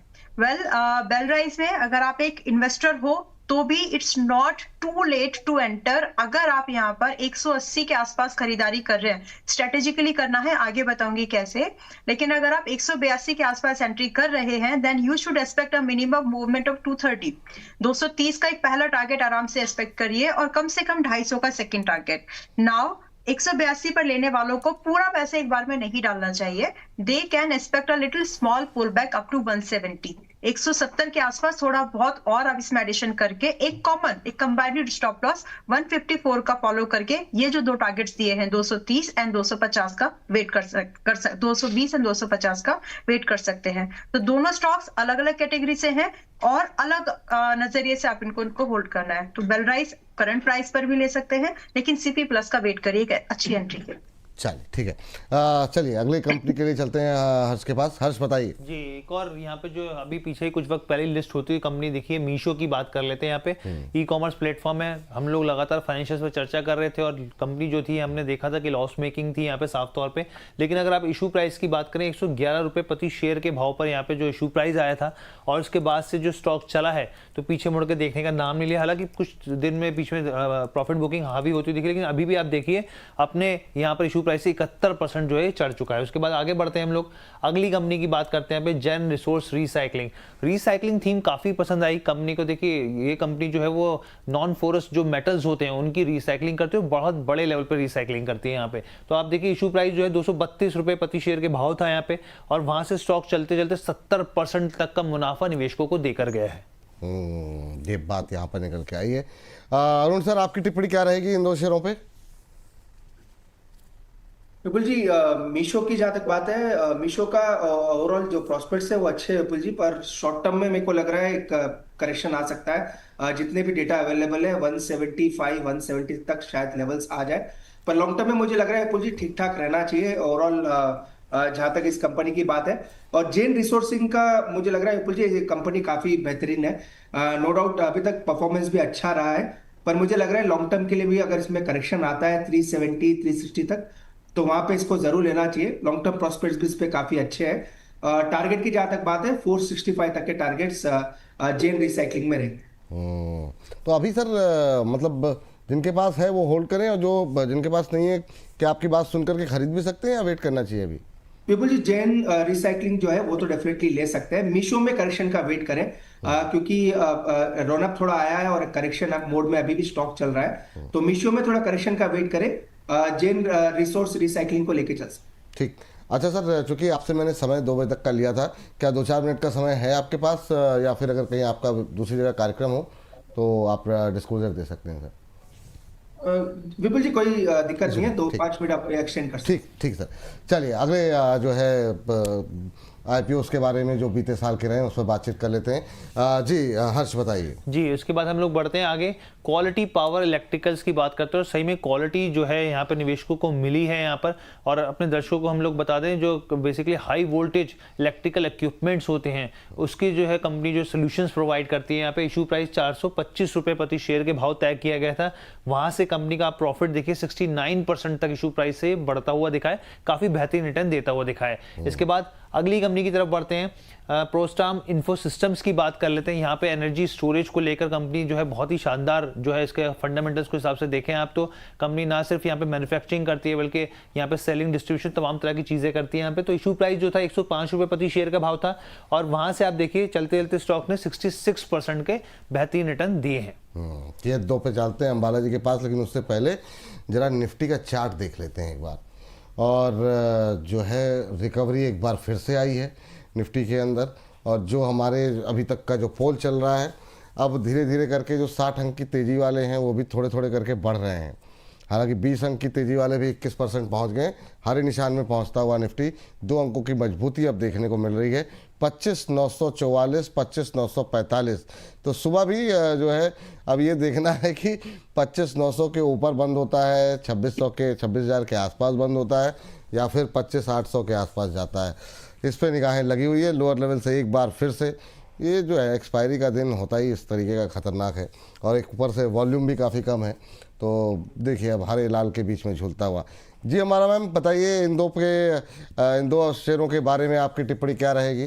जी ओके, क्यू बार जो अभी भी चल रहा है देखिए 724 पर है। इन माय ओपिनियन ये खरीदने लायक है फॉर इन्वेस्टमेंट, बट बाय। देखिए कंपनी के अगर आप ओवरऑल परफॉर्मेंस को देखेंगे तो सबसे पहले अगर कोई कंपनी महंगी है तो उस एक्सपेंसिवनेस को वो जस्टिफाई करनी चाहिए। No doubt this is 2x to sectors multiples, अपने सेक्टर से दुगनी मल्टीपल्स पर है। बट इसके अगर आप फाइनेंशियल्स भी देखेंगे तो आपको दिखेगा कि ईयर ऑन ईयर बेसिस पर एक अच्छी ग्रोथ यहाँ पर दिख रही है, विच इज मोर देन 160%। और यही कुछ ऐसे कारण है जहां पर आपको एक कॉन्फिडेंस दिखेगा, और पिछले साल भर के नजरिए से यहाँ पर FIIs का इंटरेस्ट थोड़ा सा इंक्रीज हुआ है। सो इन माई ओपिनियन अगर आप इसमें एक इन्वेस्टमेंट का प्लान कर रहे हैं तो बिल्कुल कर सकते हैं। 724-25 के आसपास में है। हम एक छोटा सा पहला टारगेट जो है यहाँ पर 820 का देख सकते हैं, which is 100 points from now, और दूसरा टारगेट लगभग 940 का। यानी जो परफॉर्मेंस है, ये जो करेक्टिव मूव इसमें आया है, अब यहाँ से रिबाउंड के चांसेस बनते हैं और आप इसमें इसको एनकैश करने की कोशिश बिल्कुल कर सकते हैं। स्टॉप लॉस यहाँ पर मेंटेन करके चलेंगे हम लोग 615 रुपए का, और इसके अगेंस्ट में लगभग मोटा मोटा देखें तो 250 से 225 पॉइंट के टारगेट हमको मिल जा रहे हैं। दूसरा स्टॉक है यहाँ पर प्रोस्ट्राम जो कि अभी 177 पर है। इस स्टॉक को लेकर के थोड़ा सा मेरा वेट एंड वॉच वाली अप्रोच होगी कि अगर आप इसमें एंट्री बनाना चाह रहे हैं या तो अपने स्टॉप लॉस को बहुत ही नेक टू नेक बहुत स्ट्रिक्ट रखिए, विच इज या आपका स्टॉप लॉस यहाँ पर 155 से नीचे का नहीं रहना चाहिए। I mean, अगर दोनों में से एक चुनना हो तो मैं क्यू पार के साथ जाऊंगी, लेकिन अगर दोनों पर ही नजरिया देना है तो भी 155 रुपए का स्टॉप लॉस हम लोग इस पे रख सकते हैं, जिसके against we can expect a target of 200 which is possible. And दूसरे टारगेट के लिए आई वुड सजेस्ट कि आप ट्रेलिंग करें, जो कि आपको 235 रुपए का दूसरा टारगेट आप चेस कर सकते हो, लेकिन ट्रेलिंग के साथ। बट अगेन स्टॉप लॉस जरूर इसमें मेंटेन करें अगर आप इसको कंसिडर कर रहे हैं तो। जी बिल्कुल, चलिए ये बात यहाँ पर निकल के आई है। और इस बीच हमारे जो दोनों मेटल स्टॉक हैं वो काफ़ी अच्छा प्रदर्शन कर रहे हैं। एनएमडीसी स्टील भी अब जो है लगातार मजबूती दिखा रहा है। सेल जो है 5.5% 5.25% ऊपर ट्रेड करता हुआ, तो इस तरह के बाज़ार में इस तरह का मूव देखने को मिल रहा है, तो काफ़ी शानदार प्रदर्शन यहाँ पर देखने को मिल रहा है। पेट्रोनेट एलएनजी पर भी एक सरसरी निगाह डाल लेते हैं और फटाफट, और वहाँ पर भी हम देख रहे हैं कि अभी लोअर लेवल से रिकवरी आती हुई दिखाई दे रही, 280 के आसपास चलता हुआ। तो जो भी कॉल्स आपको दी गई हैं अच्छा प्रदर्शन दिए। देखिए पेट्रोनेट एलएनजी लोअर लेवल से रिकवर करता हुआ, यहाँ पे 320 तक के टारगेट दिए गए थे, 240 के स्टॉप लॉस। सेल पे जो है बातचीत हम लोगों ने की, वो भी इंट्राडे हाई पे ट्रेड करता हुआ, शानदार मोमेंटम 5.25% ऊपर 141 का लेवल। इसके अलावा जो है एनएमडीसी स्टील भी दिखा दीजिए। एनएमडीसी स्टील पे जो है टारगेट यहाँ पर दिया गया 48 रुपये का, और ये भी इंट्राडे हाई पे ट्रेड करता हुआ 3.25% से ज़्यादा की मजबूती, 41 का स्टॉप लॉस यहाँ पर दिया गया है।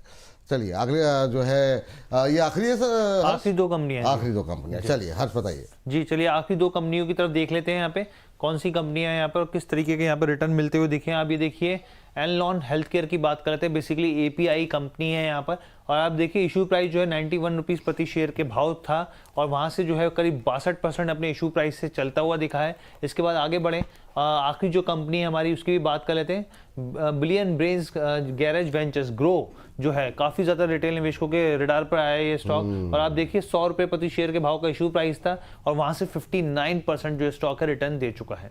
बहुत शानदार। इस पर तो अभी भी मतलब जो है हर रोज़ ही हम बातचीत कर रहे हैं, काफ़ी ज़्यादा सवालों की झड़ी भी रहती है। थोड़ा लोगों को जब नया नया रहता है तो शौक भी रहता है थोड़ा सा बढ़ जाए, थोड़ा सा और बढ़ जाए।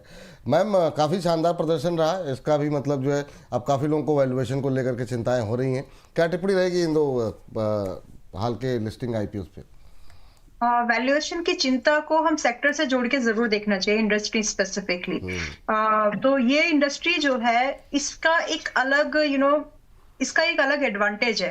इसमें आपके बिजनेस मार्केट जिस स्पेस पर ग्रो हो रही है, जो इतनी भी ब्रोकरेज हाउस वाली कंपनीज हैं या जो एएमसीज वाली कंपनीज हैं, एंड स्पेसिफिकली ग्रो जिनको एएमसी भी, इनको म्यूचुअल फंड भी ग्रेजुअली आ रहे हैं, तो कहीं ना कहीं इनकी जो मार्केट पोजीशनिंग और इनके बिजनेस मॉडल को लेकर के और एग्रेसिवनेस को लेकर के मैं पॉजिटिव हूँ।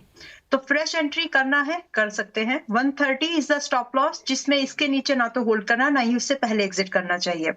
185 इज द फर्स्ट टारगेट, 210 240 ये टारगेट्स है, एंड 2026 में मुझे लगता है कि ये टारगेट्स इजीली अचीवेबल हैं।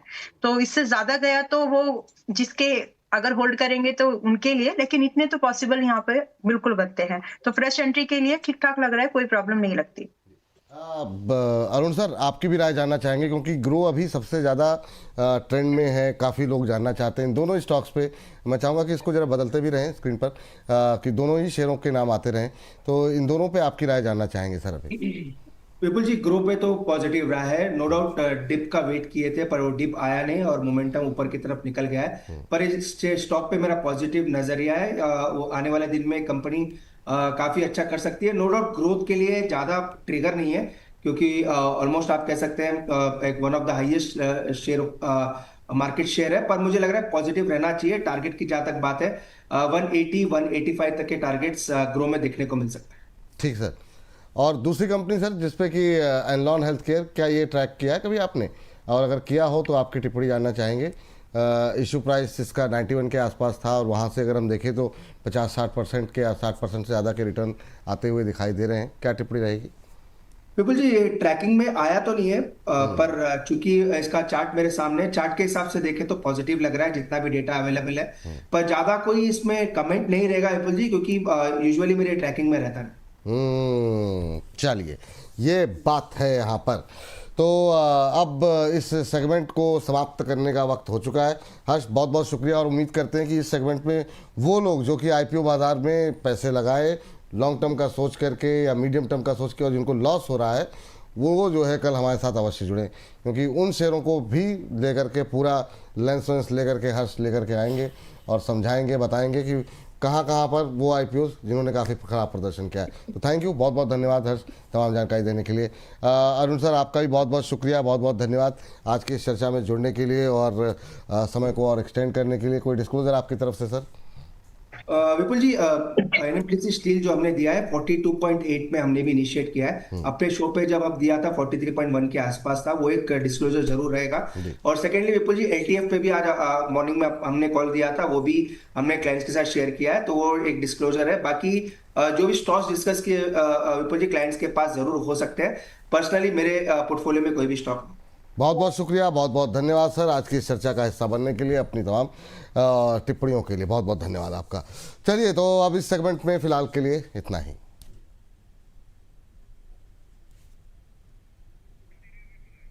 चलिए, लगता है कि कुछ समस्या आ गई तकनीकी और स्ट्रिंग चल नहीं पाया हमारा। चलिए आगे बढ़ते हैं और ज़रा फटाफट जो है एक आध टिप्पणी ले लेते हैं, फिर शुरू करते हैं खबरों का खेल, क्योंकि खबरों के खेल में भी आज हैं काफ़ी दिलचस्प खबरें। और मैम, एक दर्शक हैं हमारे, जो है क्या नाम है, चहल बॉयज़ के नाम से, कह रहे हैं नायका में ब्रेकआउट है क्या? अच्छा, ये हमारे एक्सपर्ट ही हमको बताते रहते हैं कि सर इसमें ब्रेकआउट कर लीजिए, इसमें आ गया। गुरुदेव, जब इतनी सारी चीज़ें आप लोग जानते हैं, फिर सवाल क्यों पूछते हैं? सर, मैम आपकी टिप्पणी जानना चाहेंगे कि क्या नायका को लेकर के आपको दिखाई दे रहा है?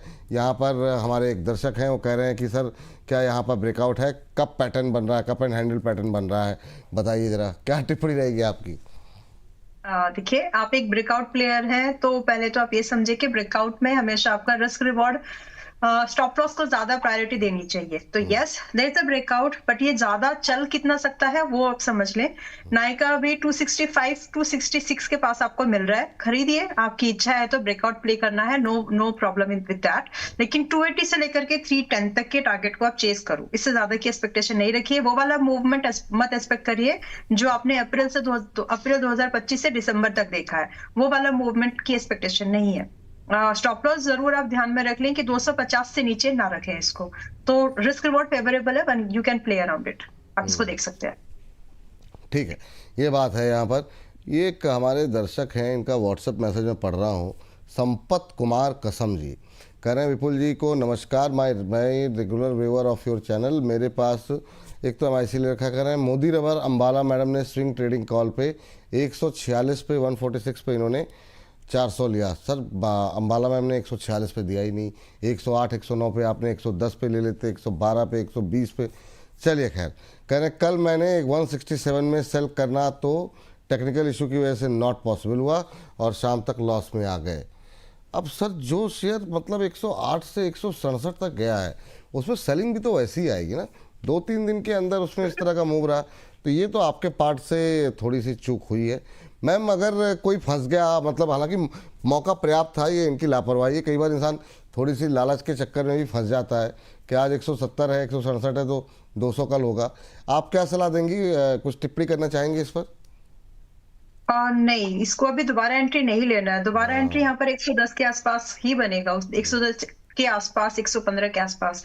नॉट एडवाइजेबल नहीं है ये फ्रेश एंट्री के लिए। तो अगर आप हैं तो फिलहाल मैं यही बोलूंगी कि आप फिलहाल निकल जाइए। I mean, I have to say this, but I don't want to say, but I have to, because मुझे दिख रहा है कि 115 के आसपास ही आसानी से आएगा। सर, एक बार के लिए लॉस बुक कर लीजिए और ऐसे लापरवाही मत कीजिए। सर, आपके पैसे हैं, पैसों के साथ खिलवाड़ मत कीजिए, थोड़ा सा मतलब अलर्ट रहा कीजिए। क्या ही कहा जाए, अब ठीक है, अब जो भी 6-7 रुपये का लॉस हो रहा है, फिर दूसरी जगह मौके तलाशेंगे सर, इसी तरह का कोई दूसरा शेयर मिलेगा तो फिर देखा जाएगा। तो अभी के लिए लॉस बुक कर लीजिए, ये सलाह आपके लिए है। इस बीच एक टिप्पणी और ले लेते हैं, और नीलेश मिश्रा जी हैं। नीलेश मिश्रा जी कह रहे हैं कि गुड आफ्टरनून विपुल सर, अंबाला मैम, कह रहे हैं लॉन्ग टर्म के लिए रिलायंस इंडस्ट्रीज़ और अदानी पोर्ट या अदानी इंटरप्राइज में से कौन सा सही रहेगा, आपका पसंदीदा शेयर कौन सा रहेगा मैम? तो मैम बताइए कि अदानी पोर्ट, अदानी इंटरप्राइजेस या रिलायंस, लॉन्ग टर्म के लिए किस पे दांव लगाएंगे आप? ओके, सवाल बहुत इंटरेस्टिंग है, मतलब इट्स बहुत ही इंटरेस्टिंग सवाल है। तो सबसे पहले तो आपने बहुत ही सुलझा हुआ सवाल पूछा, इसके लिए I would like to appreciate. Now देखिए, आप अडानी पोर्ट्स को भी देखो, अडानी एंटरप्राइज को साइड में रख सकते हैं थोड़े समय के लिए, but you can focus on Adani ports because Adani ports आज 1475 के आसपास में है, but down the line for couple of quarters ये आपको 1700 के पार और फिर 1850 के पार जाते हुए बहुत लाइवली दिख सकता है। एंड जब भी ये मूवमेंट होगा, it is going to be a fast and furious type of movement. तो अडानी पोर्ट्स को मेरी रेटिंग है फॉर दी फ्रेश बाइंग अगर आप करना चाहते हैं तो। लेकिन अडानी एंटरप्राइजेस के अलावा मैं रिलायंस को तवज्जो इसलिए देना चाहती हूँ क्योंकि आप फ्यूचर में जब रिलायंस में आपने लॉन्ग टर्म बात की है, तो फ्यूचर में जब रिलायंस के जो वेंचर्स है, जब वो डीमर्ज होकर के जब वो बाहर निकल के लिस्ट होंगे ना, वैल्यू अनलॉकिंग आपको रिलायंस में दिख सकती है। क्योंकि अभी रिलायंस एक ही कंपनी के थ्रू सारा बिजनेस कर रहा है। अगर हम सिर्फ रिलायंस जियो को हटा दे तो वैल्यू अनलॉकिंग आपको रिलायंस में मिलेगी। लॉन्ग टर्म का अगर प्रोस्पेक्ट है तो रिलायंस को अवॉइड मत करो, और अगर आप अडानी पोर्ट्स में थोड़ा बहुत इन्वेस्टमेंट कर सकते हैं तो इसमें भी करिए। अब अगर इन दोनों में से भी चुनना है तो मैं अनलॉकिंग के हिसाब से, वैल्यू अनलॉकिंग के हिसाब से आपको रिलायंस सजेस्ट करूंगी। इसलिए नहीं कि रिलायंस आपको साल का 30-25% रिटर्न देगा, no, that is not the view. View is कि जब इसमें दूसरी कंपनीज अलग अलग होकर के लिस्ट होंगी तो वो आपको बहुत अच्छा फायदा दिला सकती है। तो एक वेल्थ क्रिएशन, एक वैल्यू अनलॉकिंग आपको इसमें मिल सकती है रिलायंस में। तो दोनों का नजरिया अलग तरह से है। वो चार्ट पर, प्राइस पर आपको ग्रोथ दिखाएगा और ये आपको वैल्यू अनलॉकिंग के through. So now make a decision. चलिए, ये बात यहाँ पर RIL को लेकर के निकल के आई है, और इसी के साथ एक बार फिर से ढोल नगाड़े के साथ आगाज करते हैं हमारे अगले सेगमेंट, जिसका नाम है खबरों का खेल। खबरें ही हैं जो बिगाड़ती हैं शेयरों की चाल, खबरें ही करती हैं आपको मालामाल। खबरों के चलते कहां देखने को मिल रहा है एक्शन, क्या होना चाहिए आपका रिएक्शन, ये बताएंगे अम्बाला जी। खबर बताएंगे हम, निर्णय लेंगे आप, बेचे रखें या फिर बने रहें, और कहाँ करनी चाहिए एवरेजिंग। एक एक करके शेयरों को लेकर के आते हैं, और सबसे पहले लेके आइए RVNL। जी हाँ, रेलवे शेयरों पर लगातार जो है हमारी निगाहें हैं। बहुत सारे ऑर्डर्स की खबरें आ रही हैं। RVNL को ईस्ट कोस्ट रेलवे के लिए लोएस्ट बिडर बनी है। 200 वैगन क्षमता वाली वैगन की एक वर्कशॉप बनाने के लिए कंपनी को यहाँ पर ऑर्डर मिलता हुआ दिखाई दिया है। हालांकि आज थोड़ा सा प्रेशर फिर से आ गया है। ओडिशा के कांता बांजी में ये वैगन पीरियोडिकल ओवरऑल वर्कशॉप जो है वो बनाई जाएगी। और आपको बता दें, वैगनों के रखरखाव और ओवरऑल की क्षमता में बढ़ोतरी की जाएगी। 1.25% के आसपास की गिरावट है मैम। अभी अगर खरीदना हो तो RVNL खरीद सकते हैं क्या? अभी नहीं खरीदना, इसको पहली बात तो खरीदना है। जब डिप में आए तो खरीदना है, और वो डिप आपको 335 के आसपास तक मिलेगा। तो अनदर 10% इज देयर जो कि आपको और नीचे की तरफ सरक सकता है। वहां पर खरीदारी के बारे में सोचें। ये बात यहाँ पर है निकल के आई हुई। मैम, अगर RVNL नहीं तो रेलवे में कुछ अच्छा लग रहा है, जैसे IRFC वगैरह कोई अगर लेना चाहे तो, क्योंकि आज हमने थोड़ी सी कम बातचीत की रेलवे को लेकर के 1 बजे वाले शो में, तो कम से कम इस सेगमेंट में थोड़ी सी बातचीत हो जाए। 2 स्टॉक्स देख लीजिए, खाली लेवल्स बता दीजिए, जुपिटर वैगन और IRFC। यहाँ पे क्या लग रहा है मैम? जुपिटर वैगन भी थोड़ा सा, मैं वैसे IRCTC के साथ जाना चाहूंगी करंट लेवल पर अगर बाय करने का सिनेरियो है तो। हाउएवर जुपिटर वैगन अगर देखें तो अभी वो थोड़ा सा और सरकेगा। अब 315 का वेट करिए, 310 का वेट करिए। इस रेंज में आपको 1-2 दिन मिलेंगे ट्रेड करते हुए। ऐसा नहीं कि 310-15 पे आते सीधा भाग जाएगा, नो। सो ये 310-15 की रेंज कुछ दिन ट्रेड होगी, वहां पर आराम से आप इसमें अपने पोजीशंस को इनिशिएट कर सकते हैं। So wait for a better buying, ताकि आपका रिस्क कम हो जाए। एंड द इन्वॉल्व रिस्क जो है इसमें 260 रुपए से नीचे इसको रखने की जरूरत नहीं है। That's more than enough. और टारगेट जो हमने डिस्कस किए थे, थोड़ा सा दायरा बढ़ा ले तो 400 से 500 रुपए की रेंज आपको ट्रेड होते हुए मिलेगी। सो एक बेटर बाइंग का वेट करो। लेकिन और IRFC में IRFC अभी आज भी थोड़ा प्रेशर में था। Yes, same view. देखिए, सभी लाइन से आपको आपको ये जो स्टॉक्स है आरबी जो रेलवे के हैं उनमें थोड़ा सा 1-2 दिन का वेट करेंगे तो आपको अच्छा भाव मिल जाएगा। इनपेशेंट मत होइए। जिनके हाथ से ये पिछली रैली जो पिछले हफ्ते भर में हुई है अगर वो मिस हो गई है तो थोड़ा आराम से वेट करो ताकि आप एंट्री अच्छी ले सकें। ये वापस से चलेंगे लेकिन थोड़ा रुक के। तो IRFC में भी मेरा नजरिया 115-117 का है, आ सकता है। इस रेंज का वेट करो ताकि आपकी अच्छी एंट्री बन जाए। स्टॉप लॉस मैंने सुबह भी शायद 110 बोला था कि 110 ही बोला होगा आई गेस, क्योंकि लिख के नहीं है यहाँ पर, बट 105 मैक्सिमम स्टॉप लॉस है, 105 मैक्सिमम। इससे नीचे रखने की जरूरत नहीं है और शायद पड़ेगी भी नहीं। और रही बात टारगेट, तो 140 से लेकर के आपको 170 के टारगेट्स आपको इसमें दिख जाएंगे। तो होल्ड करके बेटर बाइंग के लिए वेट करिए। चलिए, बेटर बाइंग के लिए वेट करिए, ये सलाह यहाँ पर है। चलिए अगली कंपनी के पास चलते हैं। अगली कंपनी के लिए हाँ कुछ कह रही मैम? IRCTC। करंट हाँ IRCTC खरीद सकते हैं करंट प्राइस पर। तो अभी 682 के आसपास में है, गुड टू बाय। 650 का स्टॉप लॉस है जिसके अगेंस्ट में हमको पहला टारगेट लगभग 730 का मिल जाएगा इजीली, एंड दूसरा टारगेट हमको चेस कर सकते हैं हम लोग 800 का। तो ये सीधा सा एक करंट बाय लायक है करंट प्राइस पर। चलिए ठीक है, ये बात हो गई IRCTC को लेकर के। अगली कंपनी लेकर के आइए जरा BEL पे कुछ एक ऑर्डर की खबरें यहाँ पर निकल कर आई हैं। 569 करोड़ रुपए के एडिशनल ऑर्डर जो है वो हासिल किए गए हैं। आज अभी 0.25% के आसपास की गिरावट थोड़ा सा देखने को मिल रही है। 12 दिसंबर के डिस्क्लोजर के बाद कंपनी को अतिरिक्त ऑर्डर मिलते हुए दिखाई दे रहे हैं। ऑर्डर्स के फ्लो लगातार बने हुए हैं। एग्जीक्यूशन को लेकर के बहुत लोगों के मन में जो है वो सवाल हैं, और आपको बता दें कि ये जो ऑर्डर्स मिले हैं उसमें radar system, tank overhaul, communication equipments जैसे तमाम चीज़ें शामिल हैं।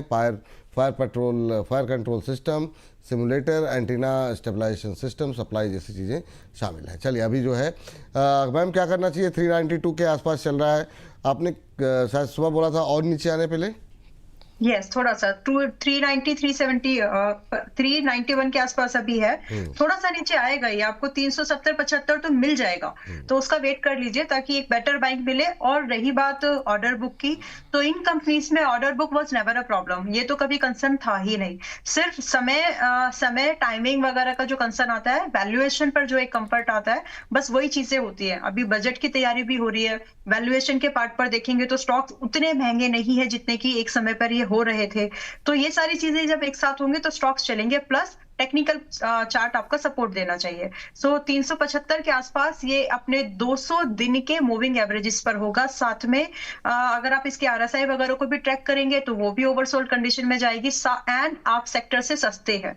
तो ये सारी चीजें मिलकर के एक अच्छा बाइंग इंटरेस्ट जगा सकती है वहां पर, और आपका जो रिस्क है फिर वहां काफी कम हो जाएगा, जो कि 340 का स्टॉप लॉस के साथ हम यहाँ आराम से 420 का और लगभग 460 के ये टारगेट्स को देख सकते हैं। This is swing trading. अगर आप इसको रखना चाहें एक अवधि के हिसाब से तो फिर और टारगेट्स मिल सकते हैं। चलिए ये बात है यहाँ पर, और अगली कंपनी लेकर के आ जाइए और देखते हैं यहाँ पर क्या कुछ चल रहा है। डिफेंस स्टॉक्स, जी हाँ, जिस खबर पे हमने सुबह भी बात की थी और इसको एक बार फिर से बात कर रहे हैं कि DSE की बैठक में करीब 79,000 करोड़ के जो है रक्षा खरीद के सौदे को मंजूरी मिली है। इंडियन आर्मी की ऑपरेशनल पावर को बढ़ाने के लिए जो है इस खरीद को मंजूरी दी जा रही है। Modern weapons, advance defence equipments और हाईटेक सर्वेलेंस सिस्टम जो है इस एक्विजिशन में शामिल होंगे, जो कि जिसकी मंजूरी जो है दी गई है। आपको बता दें अस्त्रा MK2 मिसाइल स्पाइस 1000 किट तक इसमें जो है खरीद में शामिल है। आपको बता दें कि BP टक्स, HFSDR radio, HALE drone system को लीज पर लेने के लिए भी मंजूरी दे दी गई है। इसके अलावा पिनाका के लिए लॉन्ग रेंज रॉकेट्स और ड्रोन डिटेक्शन सिस्टम भी इसमें शामिल हैं। क्या टिप्पणी रहेगी मैम डिफेंस स्टॉक्स को लेकर के? आपका व्यू क्या है? अभी सुबह भी मैंने पूछा था आपसे, पर यहाँ पर नए दर्शक हमारे साथ जो जुड़े हुए हैं, आपके जो पसंदीदा शेयर हैं कौन कौन से होंगे, क्या व्यू रहेगा? और एक कोचिन शिपयार्ड पे राय जरूर दीजिएगा क्योंकि कई सारे सवाल हमारे पास अभी लगे हुए हैं। देखिए डिफेंस इज अ थीम, और आपको इसको सिप की तरह लीजिए, और इसमें धीरे धीरे करके अपनी इन्वेस्टमेंट को तैयार कीजिए। पूरा पैसे एक बार मत लगाइए। सिंसियर नॉर्मल से सजेशंस हैं ताकि आप इन स्टॉक्स की नेचर को मैनेज कर सके, झेल सके। सिंपल वर्ड में ज्यादा सुटेबल वर्ड झेलना होगा, क्योंकि ये चलते भी चढ़ते भी 10 से 15% 5% है, depend on the stock type, and गिरते भी फिर ये वैसे ही है। So the way to manage this stocks is the SIP. आप धीरे धीरे करके जब भी डिप्स में आए आप खरीदारी करिए, बिकॉज डिफेंस जो है एक थीम है जिसमें कि आपको अच्छा खासा पैसा इन स्टॉक्स में बन सकता है। नाउ आपने पूछा कोचिन शिपयार्ड, और मैंने ये 1600 के पूछा कि आसपास आपने जरा स्टॉक्स के नाम थोड़ा सा फास्ट हम लोग रखते हैं कि उसके नाम अगर बता दें कि कौन कौन से स्टॉक्स हैं जो अभी मैं खरीदे नाम बता देती हूँ, सिर्फ लेवल्स अभी डिस्कस डिटेल में नहीं जाएंगे। तो idea forge and data patterns अभी ठीक ठाक है। डेटा पैटर्न्स को थोड़ा सा और डिप का वेट करिए 2350 के आसपास। आइडिया फोर्ज करंट भाव पर भी ठीक ठाक है 466 पर जी। और कोचिन जी जी, आपने कोचिन के बारे में 1613 के आसपास में है। मुझे लगता है कि कोचिन थोड़ा सा और नीचे आएगा विपुल जी, और 1520 पर अगर आ जाए तो नथिंग लाइक दैट, वहां पर हम लोग खरीदारी के बारे में बिल्कुल सोच सकते हैं for the targets of 1800 to 2000। That's the view about Cochin shipyard. जी। चलिए अगली कंपनी लेकर के आते हैं, क्यूपिड। क्यूपिड पे नई अपडेट आई है मैम, और खबर ये है कि कंपनी के सऊदी अरब में नई एफएमसीजी मैन्युफैक्चरिंग यूनिट जो है वो कंपनी लगाने जा रही है। इसको लेकर के अपडेट यहाँ पर निकल के आई है। कंपनी के बोर्ड ने इसको सैद्धांतिक मंजूरी दे दी है। किंगडम ऑफ सऊदी अरब में लगाया जाएगा ये प्लांट। आपको बता दें कि कंपनी अब एफएमसीजी सेगमेंट में जो है अपनी एक्सपेंशन कर रही है और उसी रणनीति का ये हिस्सा है। इस पर अभी हमने थोड़ी देर पहले ही बात की थी, अरुण सर की राय ली थी। आपका व्यू क्या है क्यूपिड को लेकर के मैम? देखिए, पहली बात तो सऊदी में अगर किसी को परमिशन मिल रही है, so they are very strict about the norms, about the quality, and बहुत इजीली नहीं मिलता है। तो ये सबसे, अगर आपको वहां पर अपनी कंपनी सेटअप करने का मौका मिल रहा है, that means it's a star on your shoulder. So that thing जो कि आगे भी प्ले अराउंड होगी इस कंपनी की मार्केट ब्रांडिंग को लेकर के, या फिर बोल सकते हैं कि पोजीशनिंग को लेकर के। बट ये स्टॉक इतना ऊपर है कि यहाँ पर ट्रेड लेना is something very difficult, but still क्योंकि यहाँ पर वॉल्यूम्स है, पॉजिटिव न्यूज फ्लो है, सो लिमिटेड एक्सपोजर से मैं यहाँ पर भी एक रिस्क लेने की सलाह दूंगी। मैं पर्सनली इन्वेस्टेड नहीं हूँ, बहुत लोअर लेवल पर हमने अपने मेंबर्स को रिकमेंड किया था। हमारे टारगेट्स वहां पर 400 450 तक थे, वो हिट हो गए, अच्छे खासे हिट हो गए। बट अभी भी इसमें एक मोमेंटम जो है वो बना रहेगा, दैट्स माय ओपिनियन। आने वाला जो टारगेट है 550 से लेकर के आप तैयारी में रहिए कि 700 जा सकता है, बट लिमिटेड एक्सपोजर रखें। स्टॉप लॉस आपका काफी बड़ा है, 430 रुपए का स्टॉप लॉस आज अगर ले रहे हैं तो मेंटेन करके चलें, जिसके अगेंस्ट में रिस्क रिवॉर्ड फेवरेबल है, बट हाई रिस्क है ये, तो इसलिए लिमिटेड एक्सपोज कर लीजिएगा। चलिए ठीक है मैम। एक साथ दो कंपनियां मैं डिस्कस कर लेता हूं, आदित्य बिरला कैपिटल और वारी एनर्जीज। दो को आप रेडी रखिए, तब तक मैं खबर अपने दर्शकों को बता देते हैं। सब्सिडरी कंपनी ABCDL में जो करीब 40 करोड़ के निवेश जो है यहाँ पे कंपनी ने किया है। आदित्य बिरला कैपिटल पे ये अपडेट यहाँ पर निकल के आती हुई और 1% की तेज़ी देखने को मिल रही है। इक्विटी शेयरों को राइट्स बेसिस पर सब्सक्राइब करने के लिए ये इन्वेस्टमेंट किया गया है।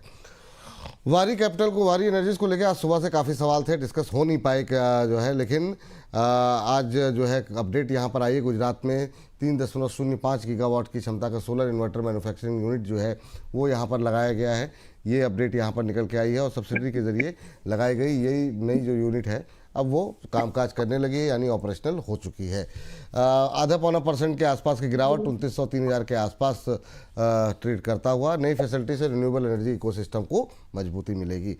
मैम क्या लेवल्स देख रही हैं यहाँ पर इन दोनों पे?